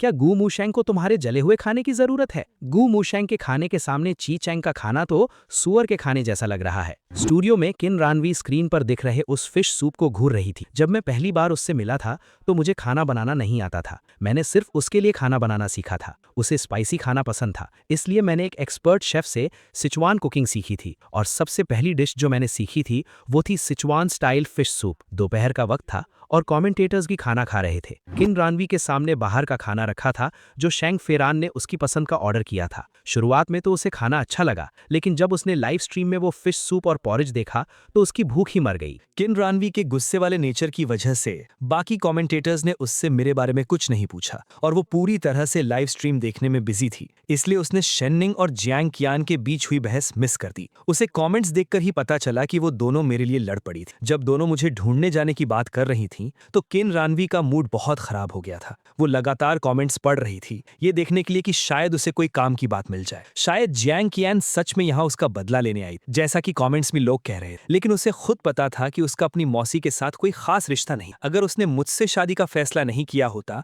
तो वो इतने सालों में जियांग कियान से बात भी नहीं करती। लंच के बाद मेरे अलावा सबने टेबल साफ करने और बर्तन धोने की जिम्मेदारी ली। बाकी डेटिंग शोज की तरह यहाँ भी लड़के लड़कियां मिलकर काम कर रहे थे ताकि रोमांस के कुछ मोमेंट्स बन सके। डायरेक्टर ने कहा कि चलो सब पर्ची निकालो। लिन क्विंगहान ने धीरे से कहा, हम में से गू वोसेहिंग के अलावा किसी को खाना बनाना नहीं आता। किसी ने उसकी बात पर ध्यान नहीं दिया। फिर डायरेक्टर ने कहा, चलो सब पर्ची निकालो। शेन्निंग ने मेरी तरफ देखा और एक पर्ची उठाई। उसके हाथ टेंशन से पसीज रहे थे। जियांग कियान ने सबसे आखिर में पर्ची उठाई। वो ऊपर से एकदम रिलैक्स लग रही थी, लेकिन उसकी नजरें मुझ पर ही टिकी थीं। जब उसने मेरा शॉक वाला रिएक्शन देखा तो जियांग कियान मुस्कुरा दी। उसे यकीन हो गया था। लाइव चैट में सब लोग सांसें रोककर देख रहे थे कि कौन किसके साथ टीम में आएगा। लिन क्विंगहान ने अपनी पर्ची खोली और राहत की सांस ली। शेन्निंग का चेहरा पीला पड़ गया और जियांग कियान को पता था कि वो जीत गई है। पर्चियों पर मेरा नाम था, लिन क्विंगहान की चेंग के साथ, शेन्निंग ये यानहंग के साथ और जियांग कियान मेरे साथ। ये रिजल्ट सबके लिए अच्छा था। शेन्निंग के फैंस ने भी राहत की सांस ली। लाइव चैट में सब थैंक गॉड लिख रहे थे। उन्हें नहीं पता था कि उनकी फेवरेट स्टार अंदर से कितनी दुखी है। किन रानवी ने भी ये रिजल्ट देखकर चैन की सांस ली, लेकिन जब कैमरा जियांग कियान के चेहरे पर गया तो उसे लगा जैसे उसने जियांग कियान की आंखों में एक जीत की चमक देखी है। क्या ये उसका वहम था? बर्तन धोने के बाद अब कमरे बांटने की बारी। लिन क्विंगहान ने अपने अमीर नखरे दिखाते हुए एक सिंगल रूम ले ली। लड़कों ने रॉक पेपर सीजर खेला और मेरी किस्मत अच्छी थी, मुझे सिंगल रूम मिल गया। दोपहर में डायरेक्टर ने कोई टास्क नहीं दिया, बल्कि सबको थोड़े पैसे दिए और कहा कि फ्री टाइम एंजॉय करो। ये यानहंग ने कहा कि चलो पास के कस्बे में चलकर कल के ब्रेकफास्ट के लिए कुछ सामान ले आते हैं। मुझे ये आइडिया अच्छा लगा तो मैंने हाँ कह दिया। उसने सबसे पूछा, मैं और गू मुशेंग कस्बे में जा रहे हैं, कोई और चलेगा? जियांग चियन ने तुरंत कहा, मैं भी चलूंगी। उसके बाद शेन्निंग ने भी जाने के लिए कह दिया। लिन किंगहान ने मना कर दिया, मैं नहीं जाऊंगी, वहां देखने के लिए कुछ नहीं है, मैं यहीं सोकर आराम करूंगी। ची कॉन्ग को लिन किंगहान पसंद थी, इसलिए उसने ये मौका नहीं छोड़ा। तुम लोग जाओ, मैं और किंगहान घर पे रहेंगे। शो वालों ने हमें एक वैन दी थी। जियांग चियन ने पूछा कि ड्राइव कौन करेगा, और शेन्निंग ने कहा कि उसे ड्राइविंग नहीं आती। तो ये यान हैंग ने चाबी ले ली और मैं बिना कुछ सोचे फ्रंट सीट पे बैठ गया। ये यान हैंग ने मुझे हैरानी से देखा। उसे लगा था कि मैं पीछे किसी लड़की के साथ बैठूंगा, लेकिन मुझ में इतनी हिम्मत नहीं थी। जियांग चियन हो या शेन्निंग,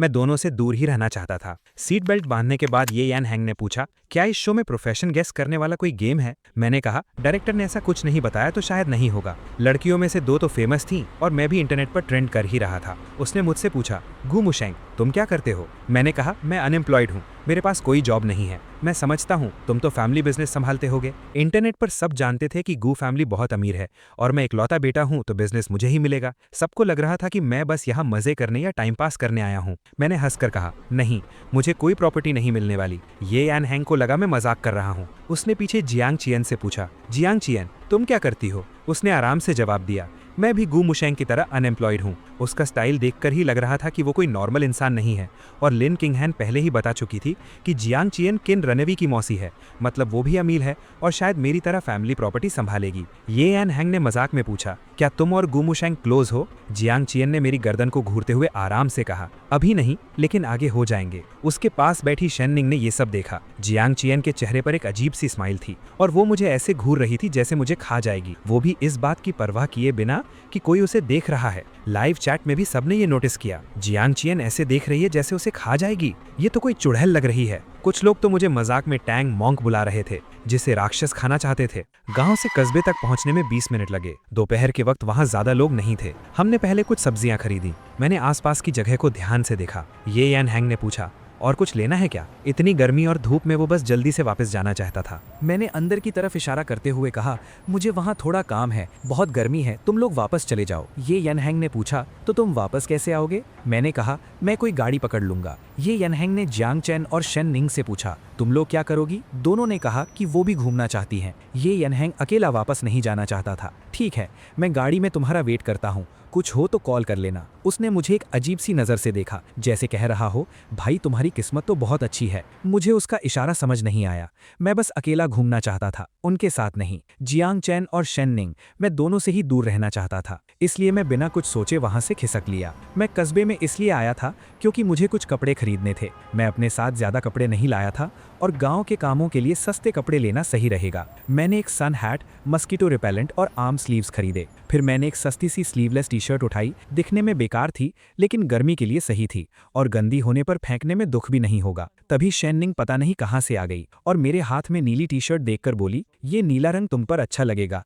मुझे याद है जब तुम बास्केटबॉल खेलते थे तो इसी तरह की स्पोर्ट्स टी-शर्ट पहनते थे। मैंने वो नीली टी-शर्ट वापस रख दी और एक काली और एक ग्रे टी-शर्ट चुन ली। मुझे अब ये पसंद नहीं है। उसने अपना माइक बंद किया और धीमी आवाज में पूछा, क्या तुम अभी भी मुझसे नाराज हो? मैंने ना में सिर हिलाया। प्यार में नाराजगी जैसी कोई चीज नहीं होती, बस बात ये होती है कि दो लोग एक दूसरे के लिए सही हैं या नहीं। मैं और शेन निंग बहुत पहले से एक दूसरे को जानते थे। हम बचपन के दोस्त थे, एक साथ स्कूल गए, मिडिल स्कूल, हाई स्कूल सब साथ किया। ये बहुत पुरानी बात है। जब मैं अपने उस पहले प्यार के बारे में सोचता हूँ तो मेरे दिल में कोई फीलिंग नहीं आती। 18 साल की उम्र में स्कूल खत्म होने के बाद हम नेचुरली रिलेशनशिप में आ गए थे। हमने डिसाइड किया था कि हम एक ही कॉलेज में जाएंगे, अच्छे से पढ़ाई करेंगे, प्यार करेंगे और शादी करेंगे। लेकिन फिर एक प्रॉब्लम हो गई। स्कूल खत्म होने के बाद शेन निंग को एक फिल्म डायरेक्टर ने देख लिया और उसे एक छोटा सा रोल ऑफर किया। वो बस समर वेकेशन में टाइम पास करना चाहती थी, लेकिन उसकी एक्टिंग इतनी अच्छी थी कि डायरेक्टर खुश हो गया और शेन निंग को भी एक्टिंग से प्यार हो गया। उसने अपना कॉलेज बदल लिया। मैं उसके फैसले के खिलाफ नहीं था,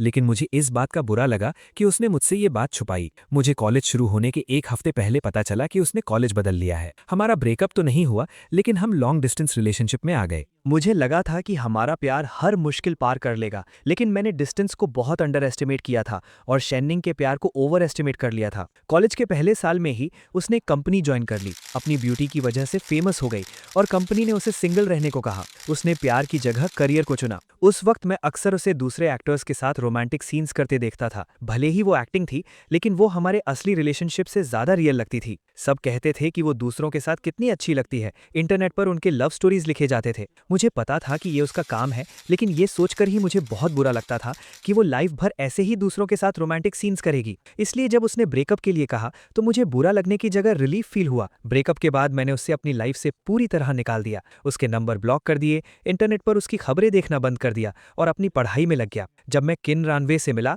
तब जाकर मैं सच में अपने पास्ट से बाहर निकल पाया। ये सच है कि किसी को भूलने का सबसे आसान तरीका है किसी और से प्यार कर लेना। ब्रेकअप के 2 साल बाद शेन निंग ने मुझसे पूछा कि क्या मैं अभी भी उससे नाराज हूं। मैंने हंसकर कहा, शेन निंग, हमारा चैप्टर क्लोज हो चुका है। अगर तुम नहीं चाहती कि लोग तुम्हारे बारे में उल्टी सीधी बातें करें तो मुझसे दूर रहो। उसने दुखी होकर पूछा कि क्या मुझे सच में कोई परवाह नहीं है। वो चाहती थी कि मैं उसे एक और मौका दूं, लेकिन मैंने मना कर दिया। शेन निंग, तुम मुझे जानती हो, एक बार जो रिश्ता खत्म हो गया मैं उसे दोबारा शुरू नहीं करता। इन सालों में शेन निंग ने मुझे बहुत हर्ट किया था। सच कहूं तो जो शीशा एक बार टूट जाए उसे जोड़ने पर भी दरारें रह ही जाती हैं। मैं सच में शेन निंग के साथ दोबारा जुड़ना नहीं चाहता था। अगर कैमरा कैमरा आसपास नहीं होता तो जब वो शो में आई थी मैं उससे बात तक नहीं करता। मैंने कुछ कपड़े लिए जिनका बिल 100 रुपए से भी कम बना और मैं वहां से जल्दी से निकल गया। शेन्निंग ने मेरा पीछा नहीं किया, उसमें हिम्मत ही नहीं थी। तभी क्रू मेंबर ने उसे फोन दिया और कहा कि कोई उससे बात करना चाहता है। शेन्निंग कैमरा से दूर गई। फोन पर उसकी मैनेजर लैन जे थी। शेन्निंग, मैं तुम्हें वार्न कर रही हूँ, गू मुसेंग से दूर रहो।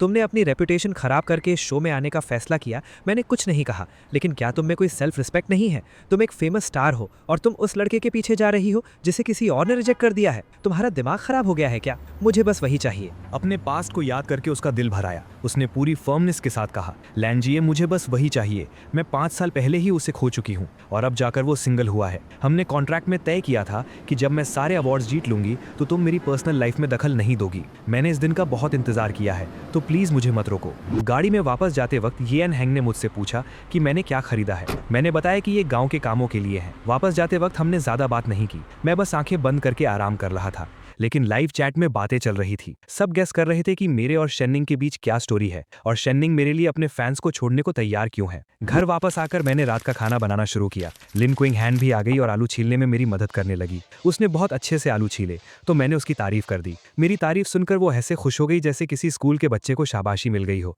और वो मुस्कुराने लगी। उसने शकरकंद और सब्जियां भी धो दी। धीरे धीरे मुझे समझ आया कि वो उतनी भी बुरी नहीं है, बस थोड़ी सी तारीफ से वो पूरा दिन खुश रह सकती है। लिन क्विंग हैन का ये एटीट्यूड मुझे थोड़ा मजाकिया और थोड़ा इरिटेटिंग लगा, लेकिन उसका बचपन ऐसा ही था। वो घर में दूसरे नंबर पर थी और उसे कभी अटेंशन नहीं मिला। जब वो इंडस्ट्री में आई तो उसे यूजलेस कहा गया। सबको लगता था कि वो कोई काम ठीक से नहीं कर सकती। बस मेरी थोड़ी सी तारीफ सुनकर ही वो इतनी खुश हो गई थी। मैं किचन में पसीने से भीग रहा था और वो बर्तन धोने और टेबल साफ करने में लगी थी। लिन क्विंग हैन दिल की बुरी नहीं थी, वो बस सीधी बात बोलती थी और वो किन रैनवे के लिए इसलिए लड़ रही थी क्योंकि किन रैनवे उसकी इकलौती दोस्त थी। दूसरी तरफ जियान कियान ने नहाने के बाद कैजुअल कपड़े पहन लिए थे और वो और भी ज्यादा फ्रेंडली लग रही थी। उसकी फेयर स्किन पर हल्की सी लाली थी और आंखें एकदम साफ लग रही थी। सुबह की उस लाल ड्रेस वाली हॉट लुक से एकदम अलग अब वो बहुत स्वीट लग रही थी। मैं खाना बनाने में फोकस कर रहा था। दोपहर का फिश सूप अभी बचा था जिसे हम हॉट पॉट की तरह यूज कर सकते थे। मैंने स्पाइसी श्रेडेड पोटैटोज और एग विद टोफू सूप भी बनाया। 4 डिश थी लेकिन क्वांटिटी बहुत थी। 6 लोगों के लिए काफी था। कैमरा मेरे आलू काटने के स्टाइल पर फोकस कर रहा था। मैं इतनी तेजी से काट रहा था कि खटखट की आवाज आ रही थी। लिन क्विंग हैन लहसुन छीलते हुए मेरे नाइफ स्किल्स को हैरानी से देख रही थी। किन रैनवे हमेशा कहती थी कि मैं खाना बहुत अच्छा बनाता हूँ। लिन क्विंग हैन को पहले यकीन नहीं होता था, लेकिन आज मेरी स्पीड देखकर उसे भी मानना पड़ा। दोपहर में वो अपनी ईगो की वजह से भूखी रह गई थी। अब इन डिशेस को देखकर उसके मुंह में पानी आ रहा था। जियांग चियान मेरे पास आई। उसके नहाने के बाद की फ्रेश खुशबू आ रही थी। उसने पूछा, क्या मैं कुछ मदद कर सकती हूँ? मैंने कहा, अभी नहीं। उसने एक एप्रन निकाला और मुझे देते हुए कहा, ये पहन लो। मैं मना करने वाला था, लेकिन वो बहुत पास आ गई थी। मैंने हाथ बढ़ाया तो उसने एप्रन पीछे कर लिया। तुम्हारे हाथ गंदे हैं, मैं पहना देती हूँ। उसने मुझे मना करने का मौका ही नहीं दिया और धीरे से बोली, अपना सिर झुकाओ। मुझे मजबूरन सिर झुकाना पड़ा। कुछ सेकंड्स के लिए उसके हाथ मेरी गर्दन को छू रहे थे। उसकी सांसें मुझे फील हो रही थी और उसकी खुशबू मेरे दिमाग पर छा रही थी। उसने मेरे कान के पास आकर धीरे से कहा, गुड बॉय। मैं एकदम सुन रह गया। उसने हल्की सी स्माइल दी और उसके नाजुक हाथों ने मेरी कमर पर एप्रन बांध दिया, जैसे उसने मुझे पीछे से हक कर लिया हो। डायरेक्टर की आंखें चमक उठी। कैमरा ने मेरे फेस पर फोकस किया और मेरा नर्वस एक्सप्रेशन रिकॉर्ड हो गया। मेरे लाल कान और कांपते हुए हाथ सब कैमरा में कैप्चर हो गए। उसने एप्रन बांधकर एक बो बना दिया। मैंने अजीब सा फील करते हुए अपनी कमर को छुआ जहां उसने मुझे टच किया था। आखिरकार डिनर का टाइम हो गया। सब गोल टेबल पर बैठे थे। बैठने का तरीका दोपहर वाला ही था। मैं शेन्निंग और जियांग चियान के बीच में बैठा था। सबने मेरी खाने की बहुत तारीफ की। लिंग चिंगहैन ने कुछ नहीं कहा, लेकिन वो लगातार खाए जा रही थी। लिंग चिंगहैन पानी पीते हुए अपना पेट सहला रही थी और सोच रही थी कि किन रानवे ने पिछले 2 सालों में बहुत अच्छा खाना खाया है। इतने साल दोस्त रहने के बाद भी किन रानवे ने उसे कभी मुझसे मेरे हाथ का खाना खाने के लिए नहीं बुलाया था। ये तो बहुत गलत बात है। स्टूडियो में कमेंटेटर्स का काम खत्म होने वाला था। डायरेक्टर शेन ली ने पूछा, किन रानवे, क्या तुमने कभी अपने दोस्तों को घर पर खाने पर बुलाया है? उसने कहा, नहीं। शेन ली ने तुरंत कहा, तो मतलब लिंग चिंगहैन पहली बार गू मुशेंग का खाना खा रही है? आज पूरा दिन शेन ली जानबूझकर मेरे बारे में बात कर रही थी और टेंशन क्रिएट कर रही थी। किन रानवे ने हाल ही में मुझसे एंगेजमेंट तोड़ी थी और अब वो अपने करंट बॉयफ्रेंड के साथ मुझे दूसरी लड़कियों, अपनी मौसी और अपनी बेस्ट फ्रेंड के साथ फ्लर्ट करते हुए देख रही थी। ये शो का सबसे बड़ा ड्रामा था। शेन ली अपनी पेन घुमाते हुए बोली, मुझे लगता है लिंग चिंगहैन गू मुशेंग का खाना खाकर बहुत खुश है। हो सकता है दोनों में कुछ हो जाए। किन रानवे ने कोल्ड टोन में कहा, लिंग चिंगहैन गू मुशेंग को कभी पसंद नहीं करेगी। शेन ली हंसी, पहले नहीं करती होगी, लेकिन आगे का क्या पता। माहौल को थोड़ा हल्का करने के लिए होस्ट ली ले ने टॉपिक चेंज किया। आज के दिन के बाद आपको कौन सा कपल सबसे अच्छा लग रहा है? किसी ने कहा अभी तो पहला ही दिन है, कुछ कह नहीं सकते। किसी ने लिन किंगहान और ची चैंग का नाम लिया क्योंकि ची चैंग लिन किंगहान को बहुत अटेंशन दे रहा था। सबने एग्री किया। जब शेंग फरहान की बारी आई तो उसने किन रानवे को देखकर कहा, मुझे लगता है गु मुशेंग और शेननिंग वो पहले से एक दूसरे को जानते हैं और शेननिंग मुशेंग का बहुत ख्याल रखती है। उसके इतना कहते ही किन रानवे का मूड खराब हो गया। शेननिंग ने भी हाँ में हाँ मिलाई। मुझे भी ऐसा ही लगता है। गु मुशेंग बहुत अट्रैक्टिव है। इंटरनेट पर जो भी कहा जा रहा है वो सच नहीं है। मुझे तो वो बहुत पसंद आया। शेन लिबी जानबूझकर ऐसी बातें बोल रही थी ताकि शो हिट हो जाए। डिनर के बाद सब सोने चले गए। मैं भी बहुत थक गया था। जियांग चैन और शेन निंग एक ही कमरे में थीं। दोनों आमने सामने खड़ी थीं, आंखों में गुस्सा था। शेन निंग ने सीधा पूछा, तुम गु मुशेंग को कब से जानती हो? शेन निंग ने बिना डरे जवाब दिया, बहुत पहले से। जब मैं 7 साल की थी, हमारे घर पास थे। हम साथ स्कूल जाते थे, साथ खाते थे। उसकी दादी मुझे बहुत पसंद करती थी। उन्होंने तो हमारी शादी की बात भी की थी। जियांग चैन मुस्कुराई, तुमने खुद कहा बात की थी, हुई तो नहीं ना? शेन निंग ने टॉपिक चेंज किया, मैंने और मुशेंग ने डेट भी किया है। वो चाहती थी कि जियांग चैन पीछे हट जाए। जियांग चैन ने आराम से कहा, डेट किया है तो क्या हुआ, ब्रेकअप भी तो हो गया ना। इसका मतलब है कि तुम उससे सच में प्यार नहीं करती थी। अगर करती तो उसे छोड़ती क्यों? शेन निंग का चेहरा पीला पड़ गया और वो घबरा गई। हम फर्स्ट लव थे और फर्स्ट लव भुलाना बहुत मुश्किल होता है। हम शायद फिर से साथ आ जाएं। और तुम तो किन रानवे की मौसी हो, तुम्हें तो यहाँ होने का कोई हक नहीं है। जियांग चैन की आंखें ठंडी हो गईं। हक है या नहीं ये तुम डिसाइड नहीं करोगी। रात को गांव में बहुत शांति थी। मुझे बहुत अच्छी नींद आई। अगले दिन मैं जल्दी उठ गया। सुबह थोड़ी ठंड थी। मैंने पूर्व की तरफ मुंह करके ताइची और बदवानजिन एक्सरसाइज की। मैं ये सब बहुत अच्छे से कर रहा था, लेकिन जो लोग मुझे नहीं जानते उन्हें लगेगा कि मैं बस शो ऑफ कर रहा हूँ। एक्सरसाइज के बाद मैंने अपने थर्मस में कुछ गोजी बेरीज डाली। डायरेक्टर और स्टाफ मेरे बारे में बात कर रहे थे, बाकी सब सो रहे थे। मैं किचन में गया और ब्रेकफास्ट बनाना शुरू किया। मैंने दलिया और बंस बनाए और कुछ कोल्ड डिशेस भी तैयार की। डायरेक्टर ने देखा कि मैं फ्री हूँ तो उन्होंने मुझे इंटरव्यू के लिए बुला लिया। कल रात नींद कैसी आई? मैंने हंसकर कहा, बहुत अच्छी। यहाँ की हवा बहुत अच्छी है। मुझे नॉर्मली नींद नहीं आती, लेकिन यहाँ बहुत अच्छी नींद आई। डायरेक्टर ने पूछा, क्या तुम्हें यहाँ कोई लड़की पसंद आई? मैंने थोड़ा सोचा, अभी तक तो नहीं। डायरेक्टर ने हाँ में सिर हिलाया। 3 दिन बाद तुम्हें अपने पसंद की लड़की को टेक्स्ट करना होगा, तो अच्छे से सोच लेना। शो में टेक्स्ट करने का भी एक सेगमेंट है। डायरेक्टर ने बताया कि 1 साइडेड टेक्स्ट मतलब रिजेक्शन और 2 साइडेड मतलब मैच। टेक्स्ट में फीलिंग्स बताना जरूरी नहीं है, बस जिसे चाहो उसे टेक्स्ट कर सकते हो। डायरेक्टर ने मुझे वार्न किया, पिछले शो में एक लड़के ने सबको टेक्स्ट कर दिया था और उसे इंटरनेट पर प्ले बॉय का टैग मिल गया था। मैं तो सबको थैंक यू का मैसेज भेजने वाला था, लेकिन अब मुझे सोचना पड़ेगा। सबसे पहले तो शेन निंग को नहीं भेजना, और बाकी बची जियांग चियन और लिन किंगहान। जियांग चियन का एटीट्यूड मेरे लिए थोड़ा अजीब है और लिन किंगहान तो मुझे बिल्कुल पसंद नहीं करती, तो वो मुझे टेक्स्ट नहीं करेगी। डायरेक्टर ने मुझसे शेन निंग के साथ पास्ट के बारे में पूछा। मैंने बताया कि हम साथ बड़े हुए हैं, लेकिन कॉलेज के बाद हमारी बात बंद हो गई। डायरेक्टर ने पूछा कि उसे यहाँ देखकर कैसा लगा। मैंने कहा कि मुझे बहुत हैरानी हुई। डायरेक्टर ने मुस्कुराकर मेरे कंधे पर हाथ रखा, तुम बहुत अच्छे हो, और सिर्फ मैं ही ऐसा नहीं सोचता। इंटरव्यू के बाद मैं कंफ्यूज था, डायरेक्टर की बातों का क्या मतलब था। फिर डायरेक्टर ने सबसे इंटरव्यू लिया। जियांग चियन ने कुछ भी बताने से मना कर दिया। की चेंग ने मान लिया कि उसे लिन किंगहान पसंद है। शेन निंग ने कहा कि लोगों को किसी के बारे में दूसरों की बातें सुनकर जज नहीं करना चाहिए। उसकी ये बात मेरे सपोर्ट में लग रही थी। ये यान हैंग ने कहा कि उसे शेन निंग पसंद है, और लिन किंगहान ने साफ कह दिया कि उसे मैं बिल्कुल पसंद नहीं हूं। शो वालों ने आज का टास्क दिया, गांव वालों की धान काटने में मदद करना। जो सबसे पहले खत्म करेगा उसे 8 एक्सचेंज कार्ड मिलेगा, जिससे वो अपना डेट बदल सकेगा। अगर 3 घंटे में काम खत्म नहीं हुआ तो लिविंग एक्सपेंसेस नहीं मिलेंगे। ब्रेकफास्ट के बाद हम निकल पड़े। सुबह 9 बजे 25 डिग्री टेम्परेचर था, जो ठीक था, लेकिन दोपहर तक 33 डिग्री हो जाएगा। लिन किंगहान सनस्क्रीन और मेकअप लगाने में बहुत टाइम लगा रही थी। मैंने वीडियोज में धान काटते हुए देखा था। लगता ईजी है, लेकिन मुश्किल होता है। मुझे कीचड़ और गर्मी की आदत नहीं थी, लेकिन मेरा फोकस बहुत अच्छा था और मैं जल्दी सीख गया। एक्सचेंज कार्ड मेरे लिए बहुत इंपॉर्टेंट था, ताकि मैं आगे जाकर डिसाइड कर सकूं कि किसके साथ डेट पर जाना है। मुझे लगा मैं बहुत फास्ट हूं, लेकिन तभी मुझे पीछे से आवाज आई। मुड़कर देखा तो जियांग चेन मेरे पीछे पीछे आ रही थी। उसके चेहरे और बालों पर कीचड़ और घास लगी थी। कपड़े गंदे हो गए थे। उसे देखकर लग ही नहीं रहा था कि वो इतनी क्लीन रहने वाली लड़की है। लगता है उसे भी वो कार्ड चाहिए। ये सोचकर मैंने अपनी स्पीड बढ़ा दी, लेकिन उसने मुझे पकड़ ही लिया। टाइम खत्म हुआ और जियांग चेन ने सिर्फ 1 घंटे में काम खत्म कर लिया था। उसने अपनी दराती हवा में उठाई और कहा कि वो फर्स्ट आई है। सब उसे देख रहे थे।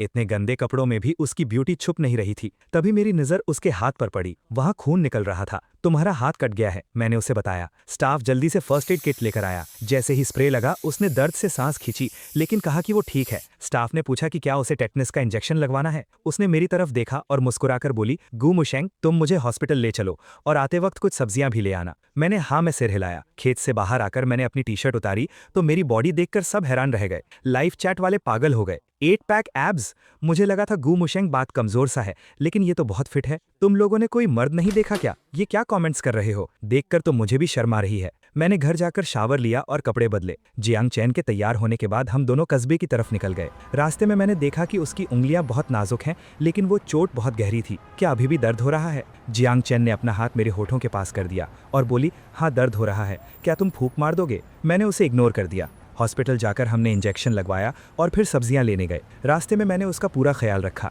उसने मुझसे पूछा, आज डायरेक्टर ने टेक्स्ट वाले टास्क के बारे में बताया था, तुम किसे टेक्स्ट करने वाले हो? मैंने कहा, पता नहीं, बाद में सोचूंगा। उसने एक नॉटी स्माइल दी और मुझे मार्केट के एक कोने में ले गई। उसने धीरे से कहा कि 3 दिन बाद वो मुझे टेक्स्ट करेगी। मुझे समझ नहीं आया। उसने बताया कि वो बस मिसअंडरस्टैंडिंग से बचना चाहती है। ये सुनकर मुझे थोड़ी राहत मिली। मुझे भी फॉल्स होप्स नहीं चाहिए थे, लेकिन जियांग चैन के देखने के तरीके से मुझे अजीब लग रहा था। इस शो में जियांग चैन का होना मेरे लिए सबसे बड़ी सरप्राइज थी और मैं उसके साथ डेट पर नहीं जाना चाहता था। अब जब बात क्लियर हो गई थी तो मुझे अच्छा लग रहा था। वैसे भी जियांग चैन मुझे क्यों पसंद करेगी? उसने मुझे बताया कि उसकी फैमिली उस पर शादी का प्रेशर बना रही थी, इसलिए वो शो में आ गई। मैंने कहा, येयन हैंग और की चैंग भी तो अच्छे हैं। उसने कहा, जो पहली नज़र में पसंद ना आए वो कभी पसंद नहीं आ सकता। उसने ये भी कहा कि वो दोनों मेरे जितने अच्छे नहीं हैं। मेरी हार्ट बीट बढ़ गई, लेकिन उसकी अगली बात ने मुझे शांत कर दिया। गू मुशेंग, अगर तुम्हें समझ नहीं आ रहा किसे टेक्स्ट करो तो मुझे कर देना। वैसे भी हम दोनों को कोई पसंद नहीं है, तो एक दूसरे को ही सिलेक्ट कर लेते हैं। उसकी बात सही थी, लेकिन मैं हेजिटेट कर रहा था। अगर हम एक दूसरे को टेक्स्ट करेंगे